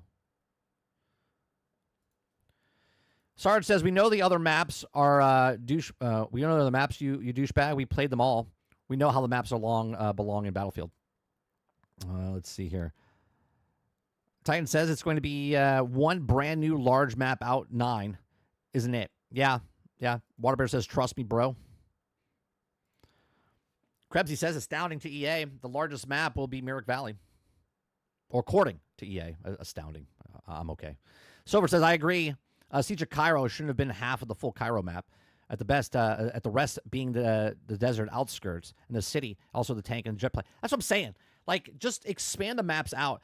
Because if you're doing different game modes, like Team Deathmatch, if you're doing Rush Mode, if you're doing different things, then you could shrink it down to the map that we played on the beta. But now they're putting Rush Mode in, and they're shrinking the map that's already there even smaller. They're taking that map and making it smaller. All the Rush Mode maps are smaller than what was already there. And then the other maps are just small to begin with. It's just kind of weird. Clip says, got to make the money before Grand Theft Auto comes out. I'm telling you, I think this is what they did. They put it together. I think Titan nailed it. I think he's like, let's get it out the door. Krebsy's giving me the link for, give me a second. Can I click on that? I can't click on that. Hold on one second.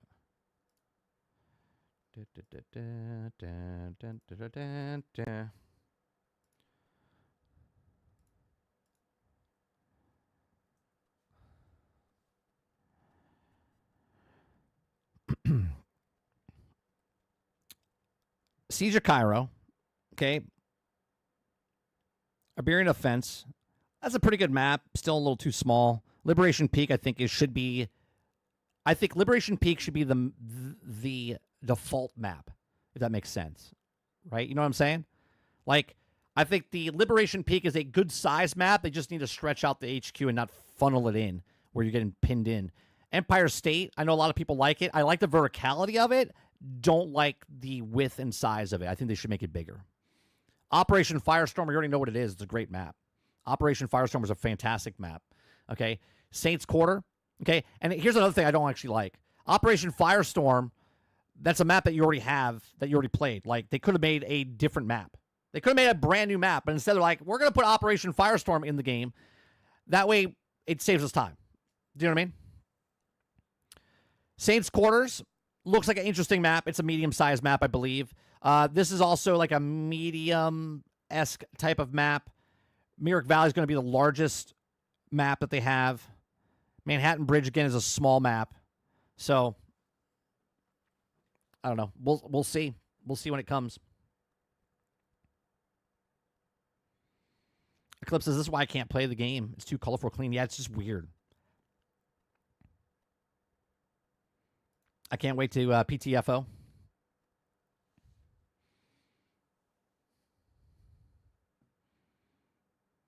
El Dente, I want the Tug of War map. That's the only one that the stripe of a map. And it's 30v30. It's small alleys trying to push forward. Sarge says, look how hard they blitzed and they decided to come out early. Look how much money they spent to give it a good light. Whoa, 100%. Yeah, I get what they're trying to do. Krebsy real fast says, the one Manhattan Bridge map that engages close quarters gunplay and is offshoot of Empire State from the beta. The other map is called New Steel City. That's an offshoot of the Cairo map from the beta.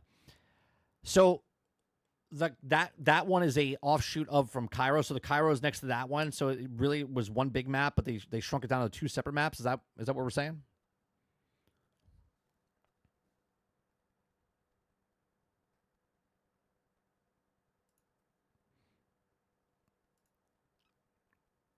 All right, let's go from the DICE stuff. Let's go to Dune Awakening here. Dune Awakening came out 2 months ago. Dune Awakening, I haven't played it in about a month now. I've logged in, paid my fees for my house so it didn't get destroyed, and then I logged out. Dune Awakening roadmap reveals update plans through 2026. If you guys like what I do here, we do this Monday through Thursday from 10 o'clock in the morning till noon Eastern. If you like it, hit that like button, hit that subscribe button. If you'd like to go above and beyond that, become a member as little as $5. Okay. So Dune Awakening roadmap reveals update plan through 2026. Dune Awakening developer Funcom has revealed the details roadmap outlining the upcoming free and paid updates coming to Sandbox Survival MMO up to late 2026, giving fans a clear picture of what to expect in the months to come. Despite a stellar launch, Dune Awakening's journey over the last few months hasn't been without hiccups. A new content might also just be what fans need to return to Arrakis. Okay, Dune Awakening has not received any major updates since its release in June, with the most Funcom's attention being dedicated to the fleshing out the existing endgame content and stamping out grifters plaguing the deep desert. In addition, the developers have put a lot of effort into making the game more solo-friendly, as evidence of Dune Awakening's recent PvE changes, and drastically increased the amount of Tier 6 resources in a non-PvP zones of the deep desert. Now, Dune Awakening 2026 roadmap revealed in a recent blog post on Dune Awakening's Steam page. Funcom shared a future roadmap detailing free updates and paid DLCs coming to the game up on June to 2026. According to the roadmap, Chapter 2 free update and the Lost Harvest DLC will be the first major expansion, both releasing sometime in September of 2025. Players who also own Dune Awakening Deluxe or Ultimate Edition will get access to the Lost Harvest for free, but others will have to either purchase the Season Pass or standalone DLC to unlock. Okay, it says, sleepers, please take a moment to check out the developer update on roadmap to learn more about the future plans of the game. We'll be sharing more about this in the upcoming DLC in Chapter 2 this week. Okay, so let's get this a little bit bigger so you can see this.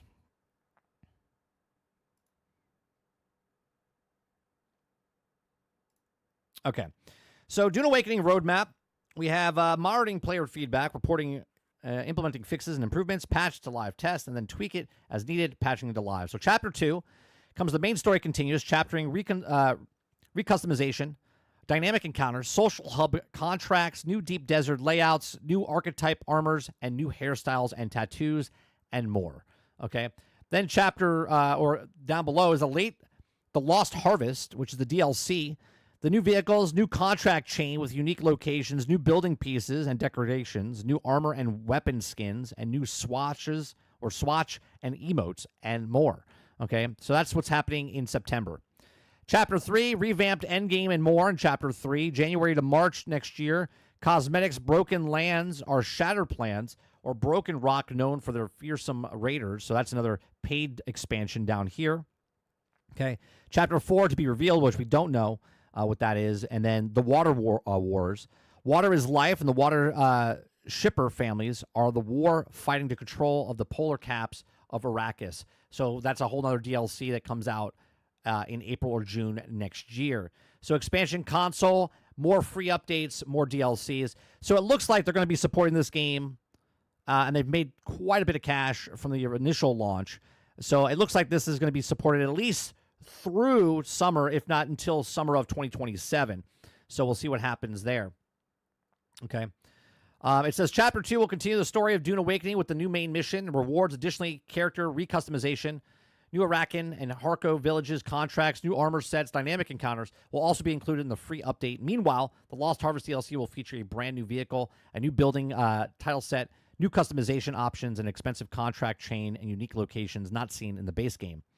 Funcom indicated that the plans to release each free update and paid DLC at the same time, revealing expected release windows for the future expansions. Chapter 3, free update, and the Raiders are Broken Lands DLC are scheduled to release between January and March, while Chapter 4 update and the Water Wars DLC will arrive between April and June. Not much is currently known about the exact contents of this update, though it's likely that the free update will also continue the main story of like Chapter 2, where the paid DLC will feature exclusive content and cosmetics. While no endgame changes are coming to the upcoming major content expansions, developers assured players that they recognize that the current iteration of Dune Awakening's Deep Desert isn't perfect. Funcom mentions that the changes like salvageable vehicles, adjusted cobalt paste volume, and Kyria ornithopter cargo containers are already in the pipeline, but more time indeed to find an ideal balance. So there you go. So if you are a Dune Awakening person, if you've already purchased the game, there's content coming. paid and free. If you're a person that didn't get the game and you're looking to get it down the road, it will be coming to consoles sometime next summer, and then also all the updates. So I would assume by next year, if you're picking up Dune Awakening, you'll probably pay $70, $80 for Dune Awakening with all the DLCs by next summer when it comes out for console, for PlayStation, and for Xbox. Let me know your guys' thoughts. Dune Awakening. Did you play it?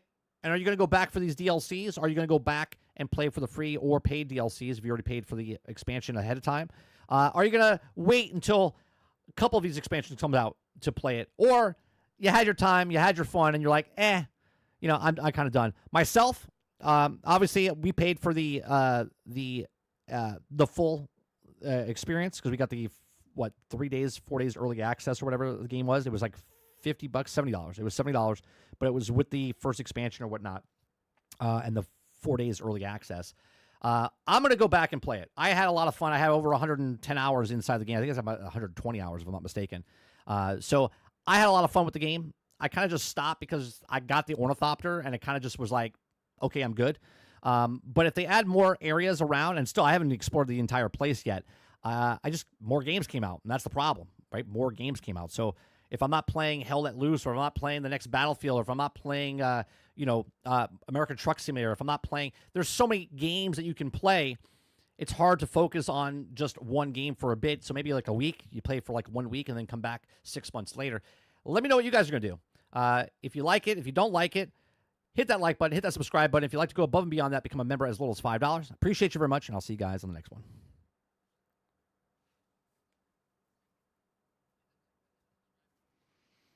Jason says, is Dune doing well number-wise? I feel like everyone's bailed on it so fast. But it doesn't matter if they bailed on it fast, Jason, because it's not a MMO. It's a single-player game. So here, I'll look it up. I don't think their numbers are doing very well now. But they did really well.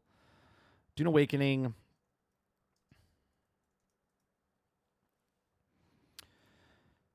They already made their money. You see what I'm saying?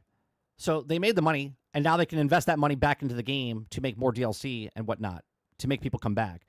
This is not an MMO, remember. Okay, so their peak was 189,000, which is a lot. So they sold about 2 million units on PC. Now, there is no console version, right? It's only here. So they sold around 2 million. So they made a lot of money off of that, because remember, most of these people that bought the game paid $70 for it, right? So $70... around 1.7, 1.7, okay, 1.5, whatever, that bought the game early, probably all paid the $70 for it. So they made almost, what is that? That's 700, is it 70? Let me see, because my brain's hurting right now. So let's see, 1.7 million. 1.7 times 70, right? They made $119 million for it, and they can invest that back into the game because their budget's for the entire game for the next 3 years. So whatever they spent on the game or what they're spending on the game is invested over the next 3 to 5 years. And then they're making money and they're putting it back in. So I would say it's doing well for what it is. Remember, it's only a $50 game. $40? $50. It's a $50 game.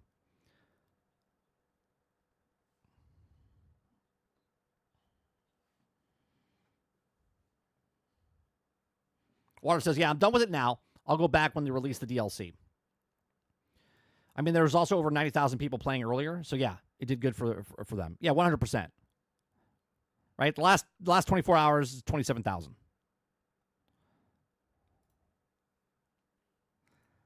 So, we'll see what happens.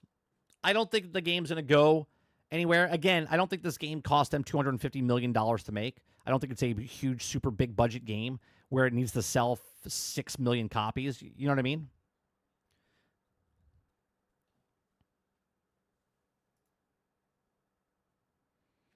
And they're straight independent, Eclipse says. The publisher and the developer, their game. Yeah, so they're not splitting their money with anybody else. So they're just taking all that money in for themselves.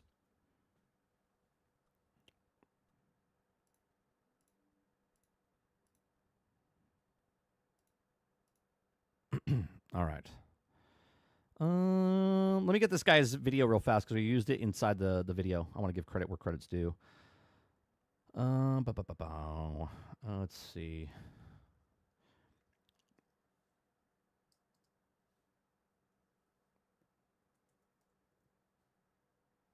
I also have to add Laura Fryer's video because we're about to watch that.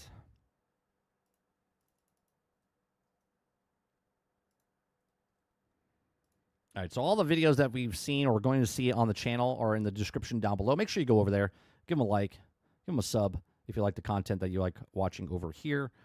Show the love over there. We're going to be watching Laura Fryer's next video here. It's called X-Defiant, the Industry's Unlearned Lessons. Okay, I haven't seen this yet. It's about 19 minutes long, so we'll be stopping and pausing throughout the video. So here we go. On May 21st, 2024, Ubisoft launched X-Defiant, their free-to-play answer to Call of Duty. The early numbers were excellent, and it looked like it was going to be a hit. A million in an hour. We were hitting 10 million within less than 2 weeks. So the numbers have been absolutely amazing. 6 months later, they announced that the game would be shutting down in June of 20. You know, you could go back. I had a video talking about X-Defiant, about their netcode issues. And I said to them before they released, I said, do not release this game if you have netcode issues. Then they released the game with netcode issues, and then 6 months later, they got closed down or announced they were closing down. 2025, and that several game developers would be losing their jobs. On the surface, this looks confusing. How did a game with this much promise and this much attention go from hero to zero so quickly? Was it a lack of marketing support from the publisher? Was it because the game engine was bad? We'll likely never know exactly what happened. It was the netcode. I think the netcode was a major point. Here's the thing I look at. If I have a game that's out that's doing the exact same thing as X-Defiant, but there is no netcode issues, okay? Why would I play your game with netcode issues?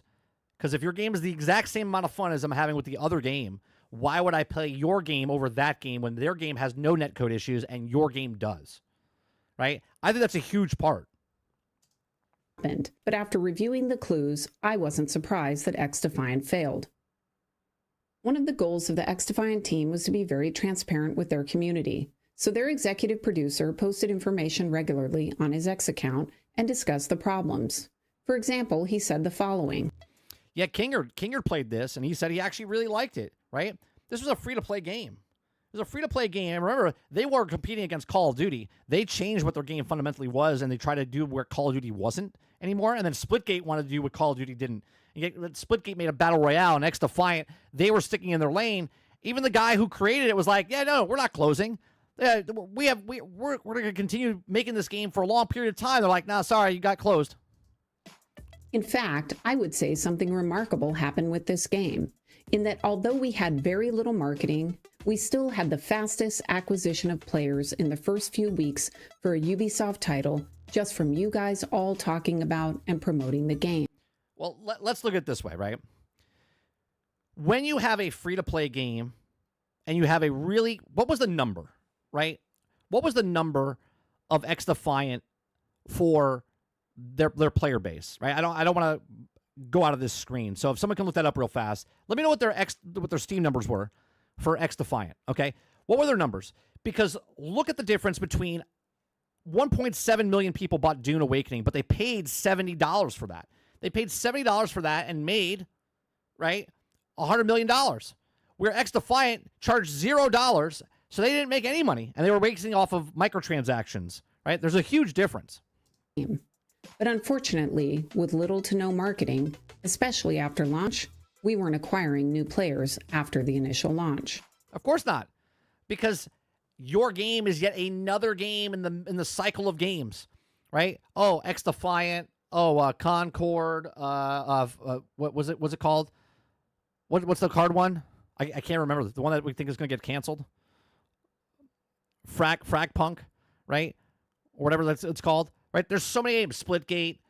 So many games. And that's just those games. Not including the games that were already been out for a decade that actually are working.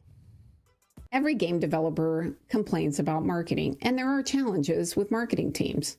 But Robert Jones says, my only regret with X-Defiant is not buying the $100 version. I would have got a complete refund. I bought the $10 pass on launch day and didn't get shit back. That's funny.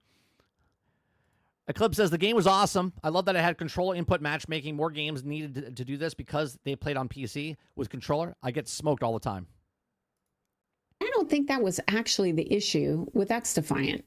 You see, they had something like 1 million players in the first 3 hours. They had plenty of people trying the game. And when you have that many people trying the game and then leaving, it's not a marketing problem. It's the game. Yes, 100%. Make a game, sell a game. What is your game doing? Maybe it's the greatest game ever. But why am I going to leave this other game that I've been playing for years? Why am I going to leave this other game that I've spent $1,000 on with microtransactions? What's going to make me leave my game that I'm playing to get into your game where you want me to pay for more microtransactions? The issues within the game were bad enough that people left and didn't come back. XDefiant launches on ongoing matchmaking issues Ubisoft investigating. They knew this was going to happen before the game even came out.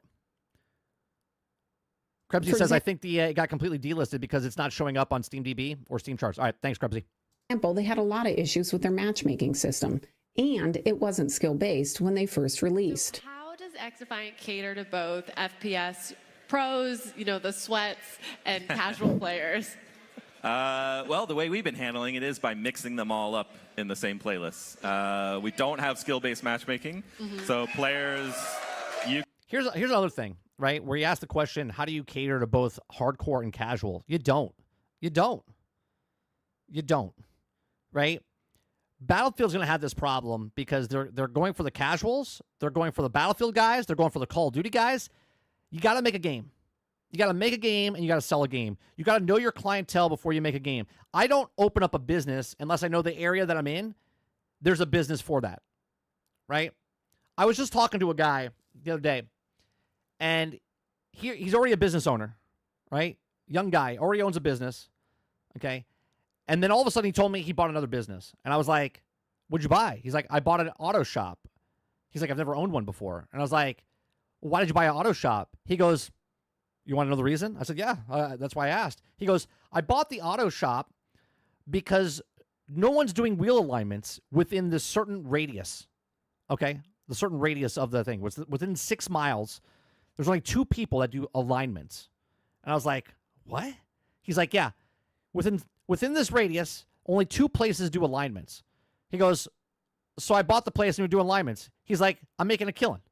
He's like, because I'm also undercutting the people that are also doing alignments. Okay? He looked and did the research and said, no one's doing wheel alignments. So he said, I'm going to buy this and provide a service.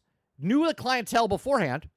Okay? And then there was there's a used car, not a used car lot, an auction lot where people buy cars and then they have to get them fixed. Well, guess what? They don't do alignments there. So he provided an alignment thing and automatically has this business built in to this auctioneer place that does the wheel alignments through him now, right? You have to know your clientele. You have to know what you're making before you make it. You have to know the business that you have before you open the business. Otherwise, your business will fail. You get in the game old school, OG style. If you're not good, that's your opportunity to get better. We made the same mistake with Gotham City Imposters. We didn't have skill-based matchmaking, and it turned out it was kind of a ticking time bomb. When everyone is first starting out, it's awesome. You find matches, and you're all pretty equal because... Yeah, because that's new. You all know, you don't know the map. It's all equal. This is the reason that Battlefield and Call of Duty, when they first come out, people are amazed by it. They're hyped about it. They're like, oh my God, it's so good because you get to learn the maps, you get to learn the people. You feel a little bit better because it's all fair, it's all even. But if you come in months later into a game, you're gonna get schooled because they know all the lanes, they know all the places to hide. Because you're learning the game together. Eventually, however, that wears off, and soon the less skilled players aren't having fun.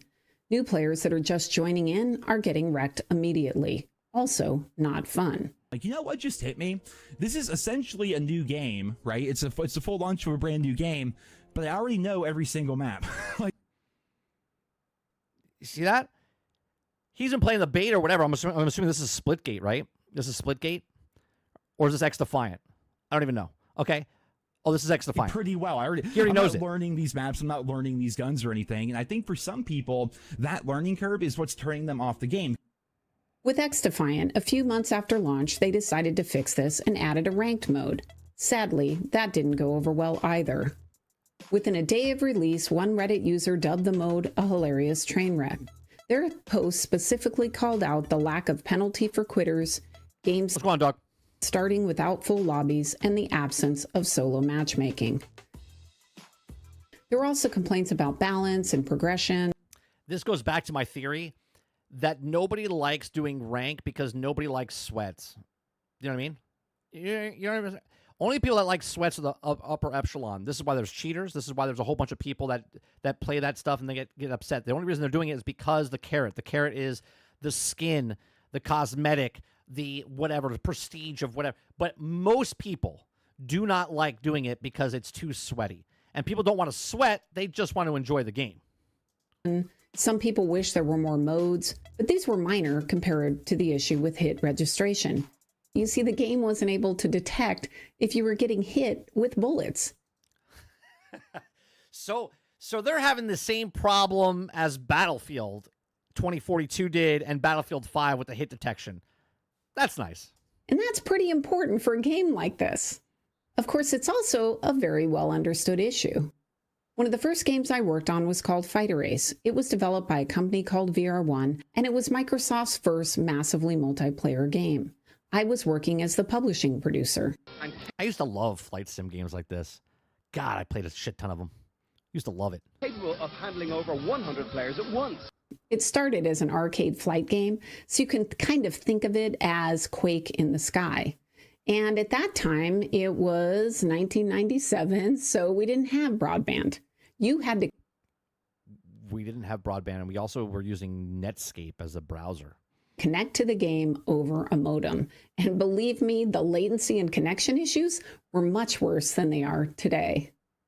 Like X-Defiant, we had a client-server architecture, and we had to use tricks to deal with packet loss. Good old 4x3. Without getting too detailed, the trick is to make the game experience that the player is seeing and feeling awesome on their client while you're waiting for the server to tell you the truth. Because at the end of the day, the server is running the actual simulation. We were just talking about this. Sorry to pause your face like that, Laura. We were just talking about this, right? Battlefield 6 is going to have these issues when it comes out because the netcode issues are bad. They are, right? People can cope all they want. Battlefield 6 has netcode problems, okay? Detection hit problems, netcode issues, right? And they're going to have these problems when it launches. They can fix it pretty fast, but it probably will take a little bit, okay? And I'm not saying that they're going to have the same fate as X-Defiant, but they are going to have it, and you should have these things fixed before it comes out. The truth. Because at the end of the day, the server is running the actual simulation. It is ground truth for what's happening in the game. This means that as you're waiting on the player's machine, you're extrapolating or guessing what is happening on the client until you hear from the server. The server is running the actual simulation of the game, and once they tell the client machine the truth, the game smoothly moves the player back into reality. If you don't handle it well, it can be a terrible experience for the player. They can get shot without being aware of that. They can think they shot. Dog says, what do you mean? What do you mean issues? It's made by EA. It's going to be just fine. Oh, wait. Killed someone, but they didn't actually. They can even die unexpectedly. It can be incredibly frustrating. Mark Rubin wrote the following about the issue, and he blamed it on resources. We had other issues, though, as well, that we tried to be transparent about. For one, we had crippling tech debt using an engine that wasn't designed for what we were doing. So why did you use it? Do you understand what I'm saying? Hey, guys, I'm having a problem cutting my steak with a spoon. Then why did you use the spoon? Well, I didn't have the money to buy a knife. You can't complain about something if you know the problem is there. You did the problem. You chose you're like, I'm going to make a first-person shooter game that's going to be just like Call of Duty, and we're going to use an engine that we don't know anything about the resources. Like, why didn't you pick something that actually worked with that engine? And we didn't have the engineering resources to ever correct that. When I was at Xbox, I helped kick off a shared game engine that was eventually called XNA. As part of that research, I went through and read every game postmortem I could get my hands on, and I created a list of common issues that every game developer on projects complains about. Okay, what went wrong? Need more resources, money, people, time. Need better planning. Better planning is like number one. If you have better planning, you would have better resources, right? You would have less confusing direction. Communication was broken. If you had better planning, you wouldn't have these issues, right? Feeling underappreciated. That's just a personal thing, right? Feeling underappreciated, you should be doing something because you want to do it, not because you're looking for other people to tell you you're doing good with it, right? I've told stories like this all the time, right? The most unappreciated person on the set of a movie is the person on the camera, okay? Focus puller, okay? Doesn't say, hey, congratulations, thanks for doing your job, right? I didn't care that someone asked and told me, hey, good job, thanks for doing what you're doing.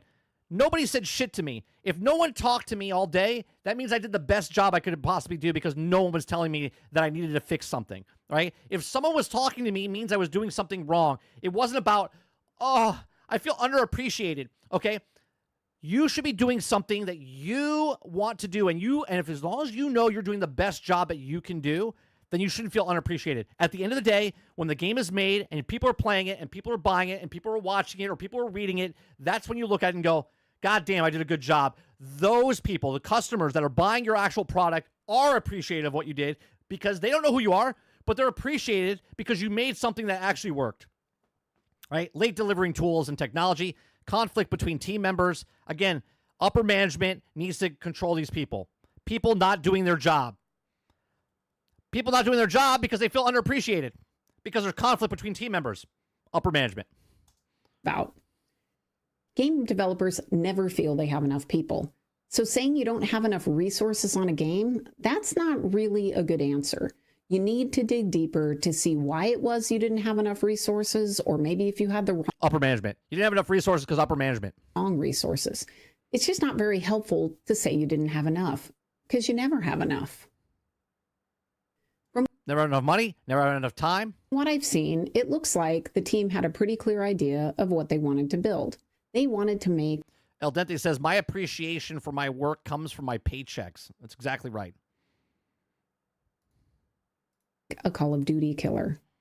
So they must have known that the engine wasn't really built for what they needed. Real quick, let me rewind there. Had a pretty clear idea of what they wanted to build. They wanted to make a Call of Duty killer. Right. I want to make a Call of Duty killer, but we're going to make shittier netcode than what they're doing. Here's the bar, Call of Duty bar. Here's the Call of Duty netcode bar. Here's yours. Well, we'll figure it out when we get there. Make a game, sell a game. So they must have known that the engine wasn't really built for what they needed. I mean, as you just saw with the client server architecture, there's a lot of work that needs to be done there. And if the engine didn't support it, they would have needed to figure out how to resource that work before they started down this path. Can we use this engine for this game? No? No, it's causing netcode issues. Oh. We'll fix that down the road. This is a term that we use in the industry. And the industry, if you guys are tuning in for the first time, I worked in the film industry. They always say this. Are you ready? We'll do it in post. We'll do it in post. If we're shooting something on film and someone goes, don't worry about it, we'll do it in post. That is a killer right there. Because when we do it in post, when they get to post, they go, we don't have the shot. So they have to do second shoots or third shoots, or they fumbled it and go, forget about it, and they scrap it completely. Then when you watch a movie or TV show, you're like, something's off here. Like the story doesn't connect because, the shot got fucked up, and we'll do it in post. We'll do it in post. And not at the end of the project. So my question is, why didn't they resolve these issues earlier? They could have switched engines, or they could have acquired the resources up front. Did they not know? I mean, I guess that's possible. But it's also possible they never put together a plan. This is one of the classic mistakes I've seen game developers make. They don't spend any time planning. And if you don't plan out your project, you don't know what the risks are. And if you don't know what the risks are, you can't mitigate them. And who is in charge of everything she just said? Who is in charge of all of that she just said? upper management? I like planning, but not everyone sees planning as an exciting part of game making. I think people make games because they want to design something cool, a new system, or maybe they want to make this great character. And they want to make a lot of money. They don't want to sit down and plan out how long it's going to take. That's boring. And if you don't practice estimating, you don't get good at it because it's a skill. It's a discipline that requires practice. Look, estimates don't have to take a lot of time. The purpose of doing an estimate is to give you a general idea of how many resources you're going to need, generally how long it's going to take to make. We're going to be playing Delta Force. We're going to be playing Delta Force this afternoon, right after the stream. Feels good, man. I played it on PC a couple months ago. We're going to try the console version.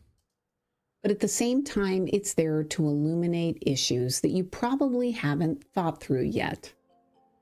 So I'm not sure. Here's the thing with upper management in the film industry. Pre-production is very, very important, right? A script breakdown. When someone turns in a script, okay, they're not just looking at the story, right? They're not looking at the story. They're looking at the story, but they're also breaking down the scene. So let's say a scene takes place in a bar, okay? And you're like, okay, well, what do we do? It's a bar scene. So what do we do? Do we build a bar?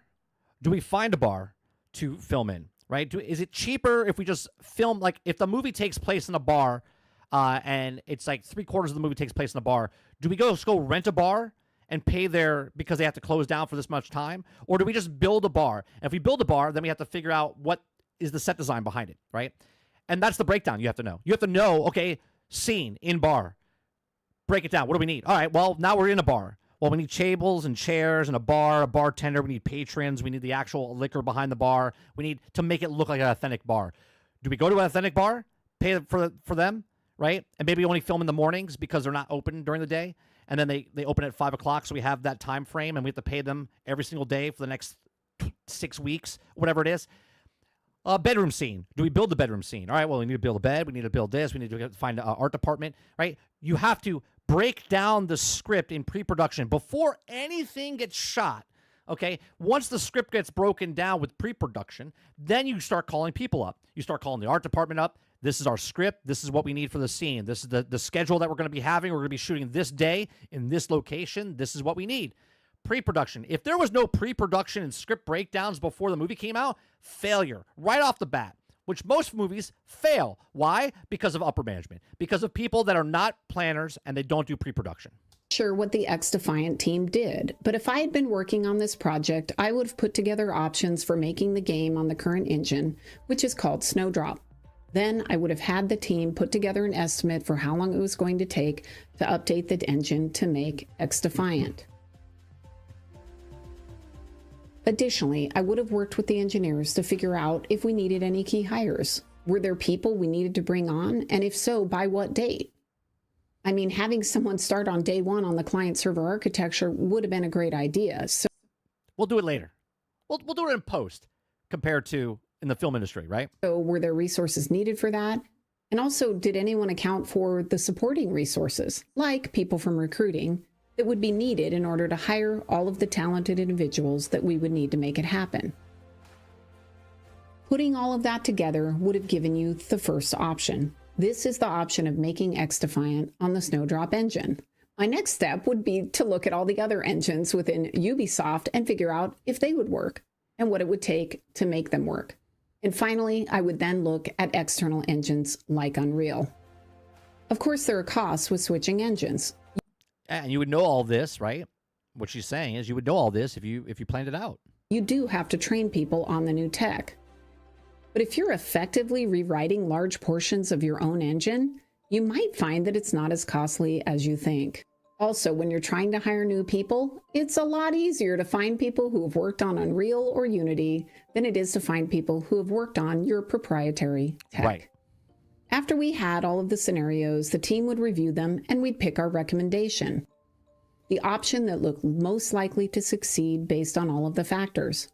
Then we'd take that to executive management and secure our resources. Right, because you're doing a breakdown, right? This is exactly what you do when you want a script being made. If someone's like, I want a script, right? And again, I'm comparing film industry to what they're doing in video games because it's very similar, okay?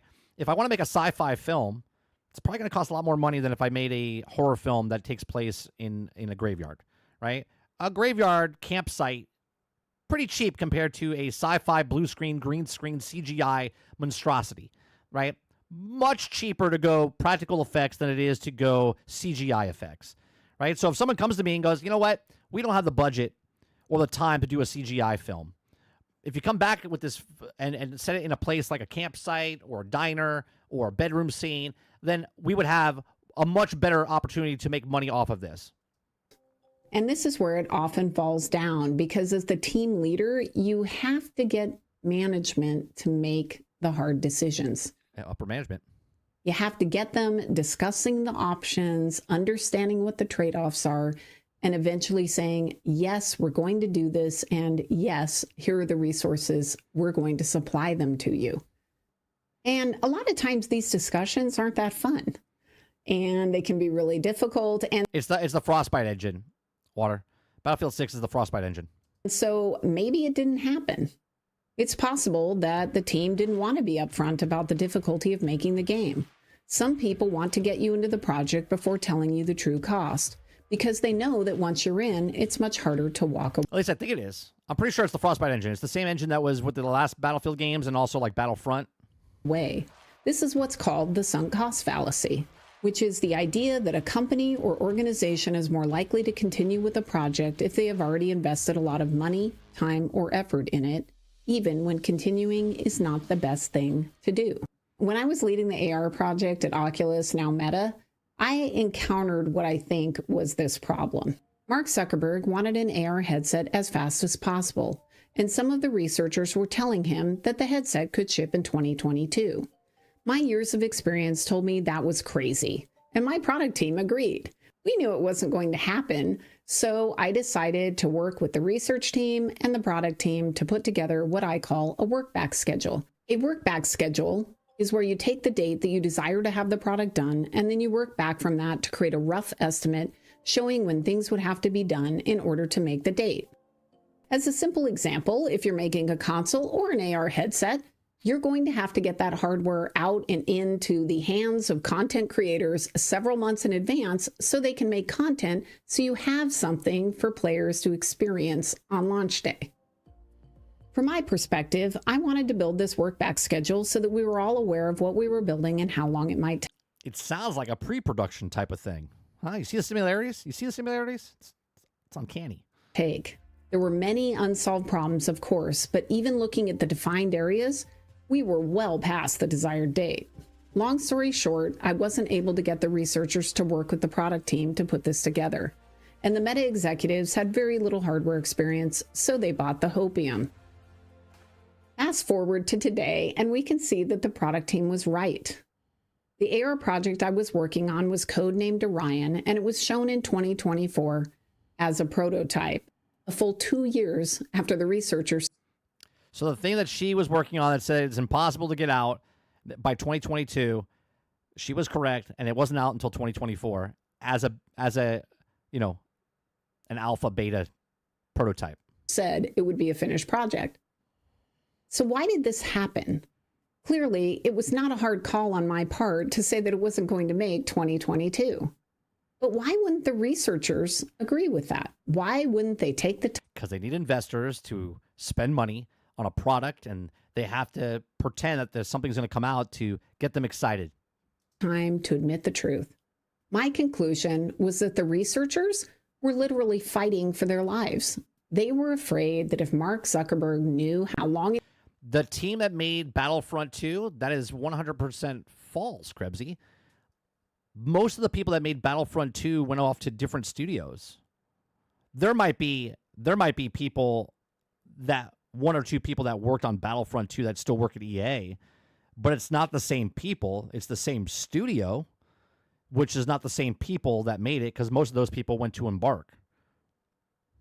It was going to take, that he would cancel the project, that they would no longer get to do the research that they were passionate about. So is this what happened with X-Defiant? Were they worried that they wouldn't get approval for the project if the management at Ubisoft knew the true costs? We know the people on the team were aware of the engine problem. Did they hide that? Did they present optimistic plans assuming they would get... Give me 1 second. I'll be right back. I gotta take a break for a second.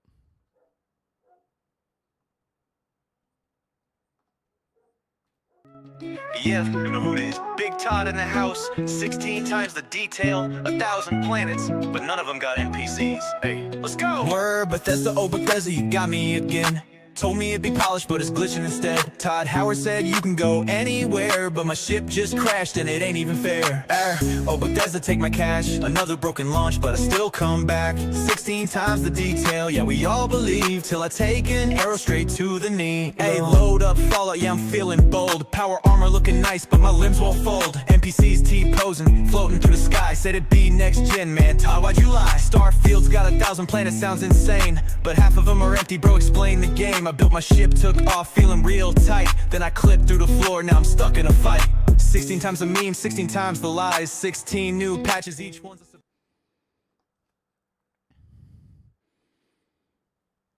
All right, sorry about that. Got a guy coming, one of those laundry guys that come over and clean out the dryer vent guy. Get more time later and could fix the problems then? It's possible because apparently they did get more time. According to Insider Gaming, the game was supposed to launch in 2021, but was given more time after the Tom Clancy brand was dropped. Insider Gaming understands that the game's netcode is still a significant issue for the project, and the team has recently been struggling to reach the internal goal of 100 players per server partition, a goal desired to support the expected hundreds of thousands of players that will play the game online. Here's another thing, right? They were only expecting 100,000s of players, not millions of players, right? It's one of Or the a million major players. reasons for this past weekend's closed playtests. And here we come to another clue. Server scalability. Even when you're hosting servers on the cloud, it can get very expensive if you don't have enough players per server. In fact, it's so expensive that it can end up killing a deal, which is exactly what happened with Vanguard. Vanguard was the second massively multiplayer game I worked on, and it was made by Sigil, and it was supposed to be the spiritual successor to EverQuest. God, I remember Evercrack as we called it. I joined the game after Microsoft had already spent millions of dollars, and I discovered that the developer hadn't made any progress on scaling the servers to handle multiple clients. Remember, back then these big server farms, they didn't exist. Azure didn't exist. You had to buy the servers and maintain them yourself. And it turned out that this was going to be Microsoft's responsibility. We were going to have to build and maintain every single server. So having servers that were scalable, that could handle multiple clients, was really important. This is early on. Now Microsoft has one of the biggest server things out there. Same with Amazon. Because it was going to get very expensive. So I met with the Sigil team and I told them that we needed to start addressing this issue every milestone. Since they were the experts, the people doing the work, and they knew their code, I asked them to put this together, and I told them they could make them any numbers they wanted, whatever they thought they could achieve. My only request of them was that we had to start showing progress every milestone. So the first milestone after we came up with this plan... She sure has her hand in a lot of dead games. Jones, not to defend her, I've worked on a lot of shitty movies. Again, 7 out of 10 movies make a profit. Or I'm sorry, 3 out of 10 movies make a profit. I'm assuming that out of video games, I can't even tell you how many movies I worked on that didn't even come out. Okay? There's a shit ton of movies that I worked on that have never even seen the light of day. Okay? Big budget, low budget, medium budget, right? There's a lot that goes on between when you have a script to get it made, right? I think I have more films that I haven't been released than have been released. Okay? So there's a lot of stuff that goes on like that. And especially in the video game industry, when you're taking years, right? 2-3 years of your life to put something in, and then something goes wrong. And it might not be anything to do with the experience of the people working on the project. It might be they're out of money. Or the person, what's it called? That has the money just pulls. What you just saw happen with Microsoft and 3 studios. They show up with a build, we test it. Oh, I get it. I'm just giving you I'm just giving you information. And they completely fail. They did not hit their own goal. So, of course, the business people on the project said, we're not paying for that milestone. Well, this led to a complete meltdown by the leaders at Sigil. My boss had gone on Like 10 years ago, Z, I think the crew came out. It was like 2016.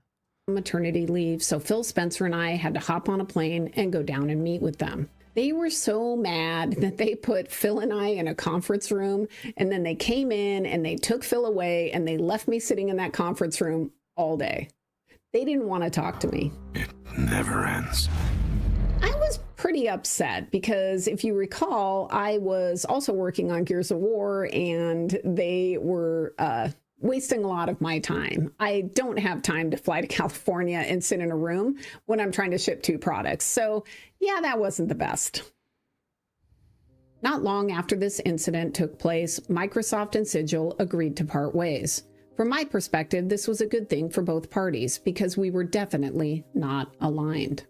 Paying for servers is expensive, so if XDefiant didn't address this problem, it's easy to understand that the cost of running the game might have been too much. And that may I haven't had any problems with YouTube. I've been watching, I monitor myself through YouTube to see if the stream goes down. If it has the glitz and hiccups and whatnot, just refresh. Just refresh. be part of why it was shut down. My question is, why didn't they address the server issue and the tech debt when they were given more time? They didn't do it because what was that, my glasses? Oh. They didn't do it because they wanted to make the money, right? They wanted to make the money and didn't care about if it was going to be if it was going to work or not. They didn't care. Hold on one second, guys. I just got I'm getting old and I need glasses. What the hell is going on? No, there we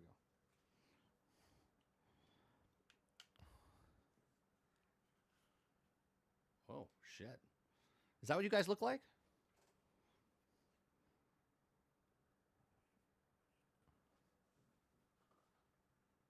Holy shit. I can't see far, right? But when I put these on, holy Christ. That's nice. I only need them for driving. Oh, maybe. Hold on, there's...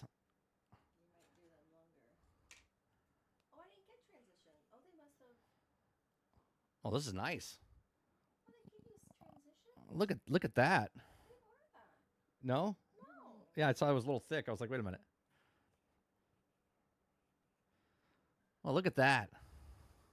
Vision, huh? Yeah. Holy shit, chat. I can see you from here. Oh my God. That's amazing. Holy Christ. That's nice. Oh, no. Those are duals, and then you got these. Oh, that's my other ones? Okay. Oh, holy Christ. So I have 20/30 vision, right? So I don't really need them to play video games and stuff. It's a little weird with these. Yeah. But I can see. It's super clear. Like crisp. That's nice. Look at me. Where's the other case? Why did you put them in there? Thank you. So then you can leave one here and then have the other pair would be a dual pair. Yeah. Ooh, that's weird though. Or we can return those if those don't hit right. Interesting. Okay. Thank you. All right, sorry, chat. Just got glasses in the mail. Can I just say the difference in price from the eye doctor to your ordering online? You guys want to know 20/30 my ass? No, seriously. I had perfect 20/20 vision until about a couple months ago. Yeah. Yeah.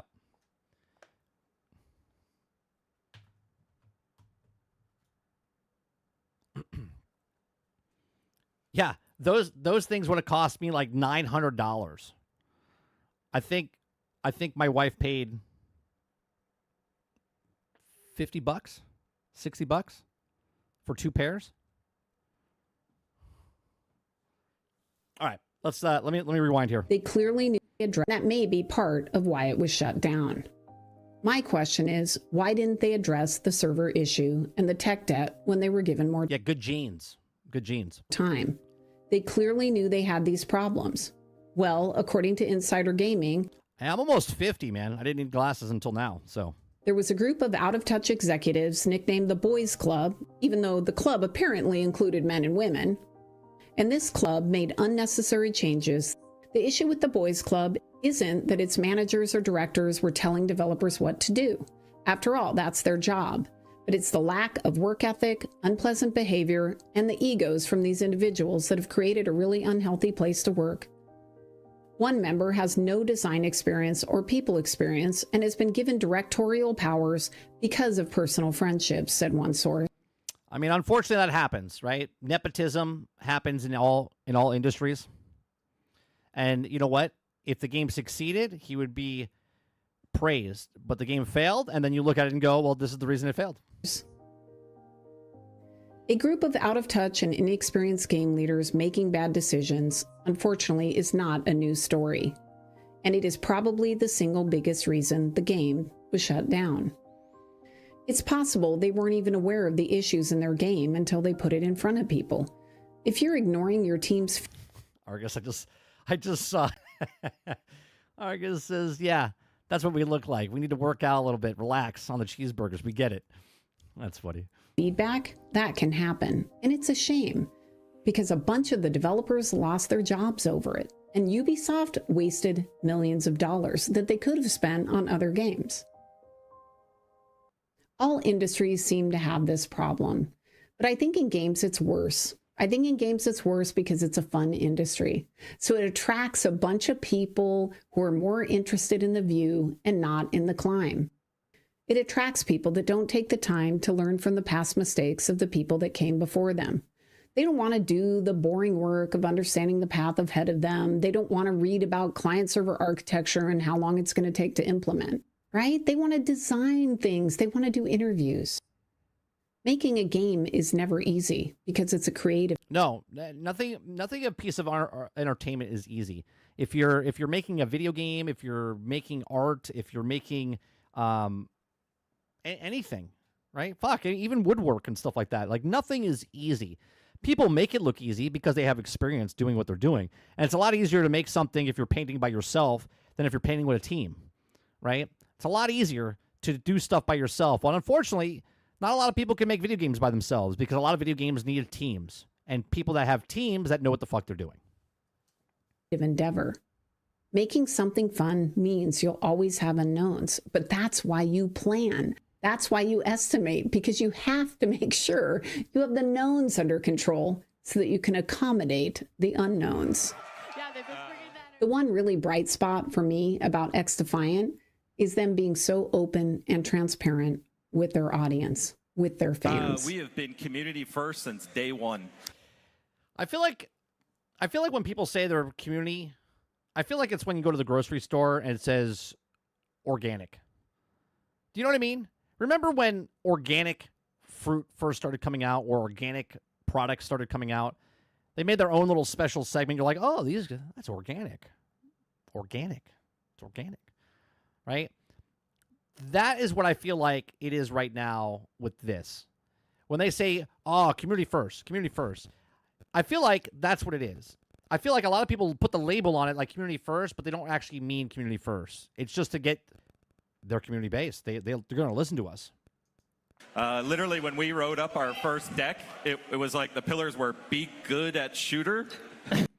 It should have been make a game, be good at shooter, listen to community.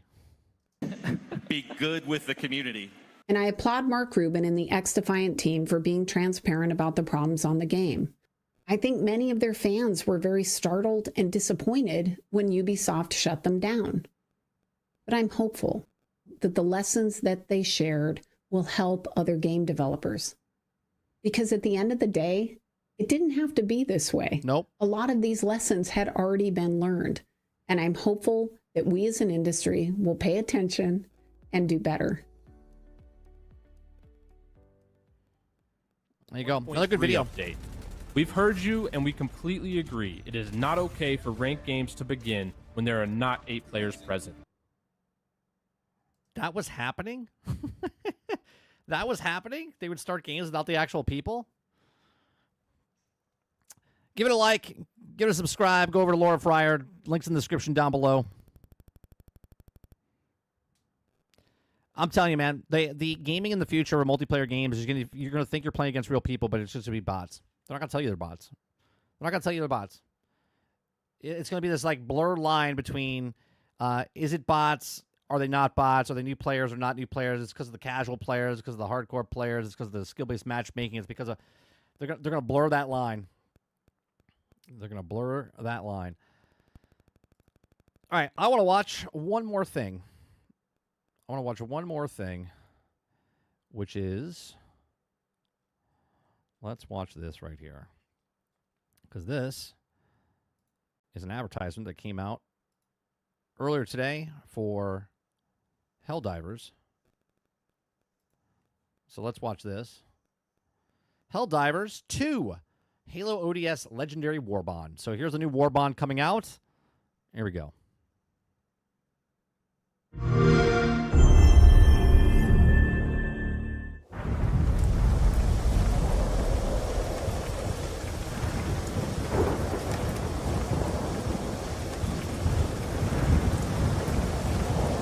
I have a question. Does this mean that Halo is in the Helldivers universe?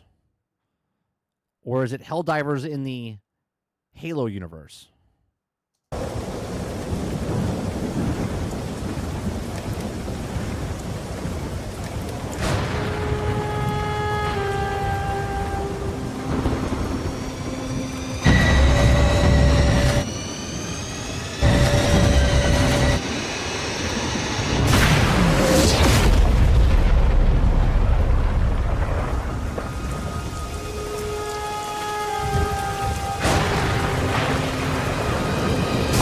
That would be cool, right, Water? All of a sudden the flood comes in. You have to fight the flood on PlayStation, PC, and Xbox.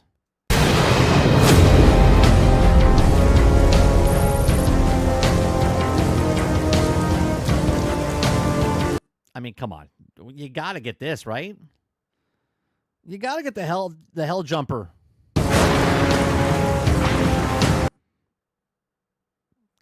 You got to. Does this mean that Killzone is also in the Halo universe? Maybe.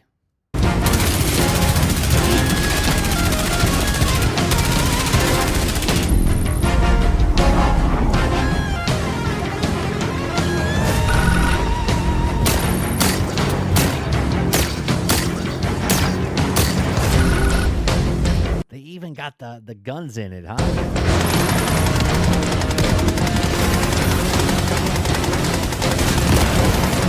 Oh, it's even got the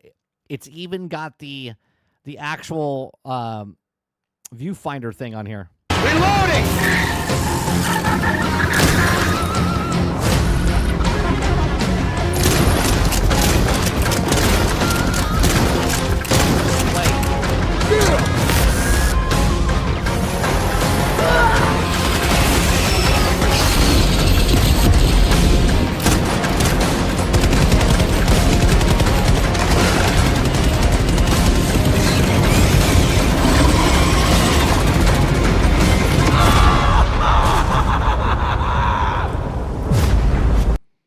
Fucking loud. Jesus. That is fucking loud. August 26th. We're just, what, 6 days away? Yeah, I'm probably going to pick that up on Xbox. It's sad that I have to start over, but I think that'll be fun to play with, co-op with my son. And then also, you know, maybe Mr. Luke will play it with me. On the afternoon streams. I'll play some Helldivers. So there you go. Helldivers 2 ODST Warbond coming in. All right. That is going to do it for us today on the Daily Grind. If you guys like what we do here every morning, we do this from 10 o'clock in the morning until noon Eastern. Hit that like button, hit that subscribe button. If you have to go above and beyond that, become a member as little as $5. We're going to go over to 30 and Still Gaming. We're going to play about an hour and a half or 2 hours worth of gameplay. We're going to play some Delta Force with Mr. Luke. So come on over, hang out with us. The ONL starts at 2 p.m. I'm not going to be streaming the event because I didn't get clearance from Keeley himself to do it, so I'm not going to do it. And even if I did, they're going to demonetize me anyway. So it'll probably be in the background as we're playing. So if you want to come by, get some gameplay while you have it, watching in the background, come on by as we play the games. Appreciate it very much. You guys have a great rest of your day, afternoon, or evening, wherever you are. And I'll see you guys over on 30 and Still Gaming in just a couple of minutes. I'll see you guys on the next one. Peace.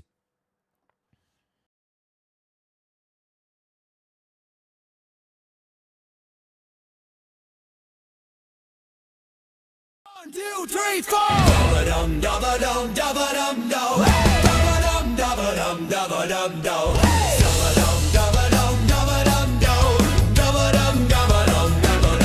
They call the meeting in the war room lights. Said we need a hit, boys, it's time we fight. 4 studios armed with caffeine and dreams. None of them ever touched a battlefield team. They're stacking decks with devs brand new. Don't know the lore, but they sure can.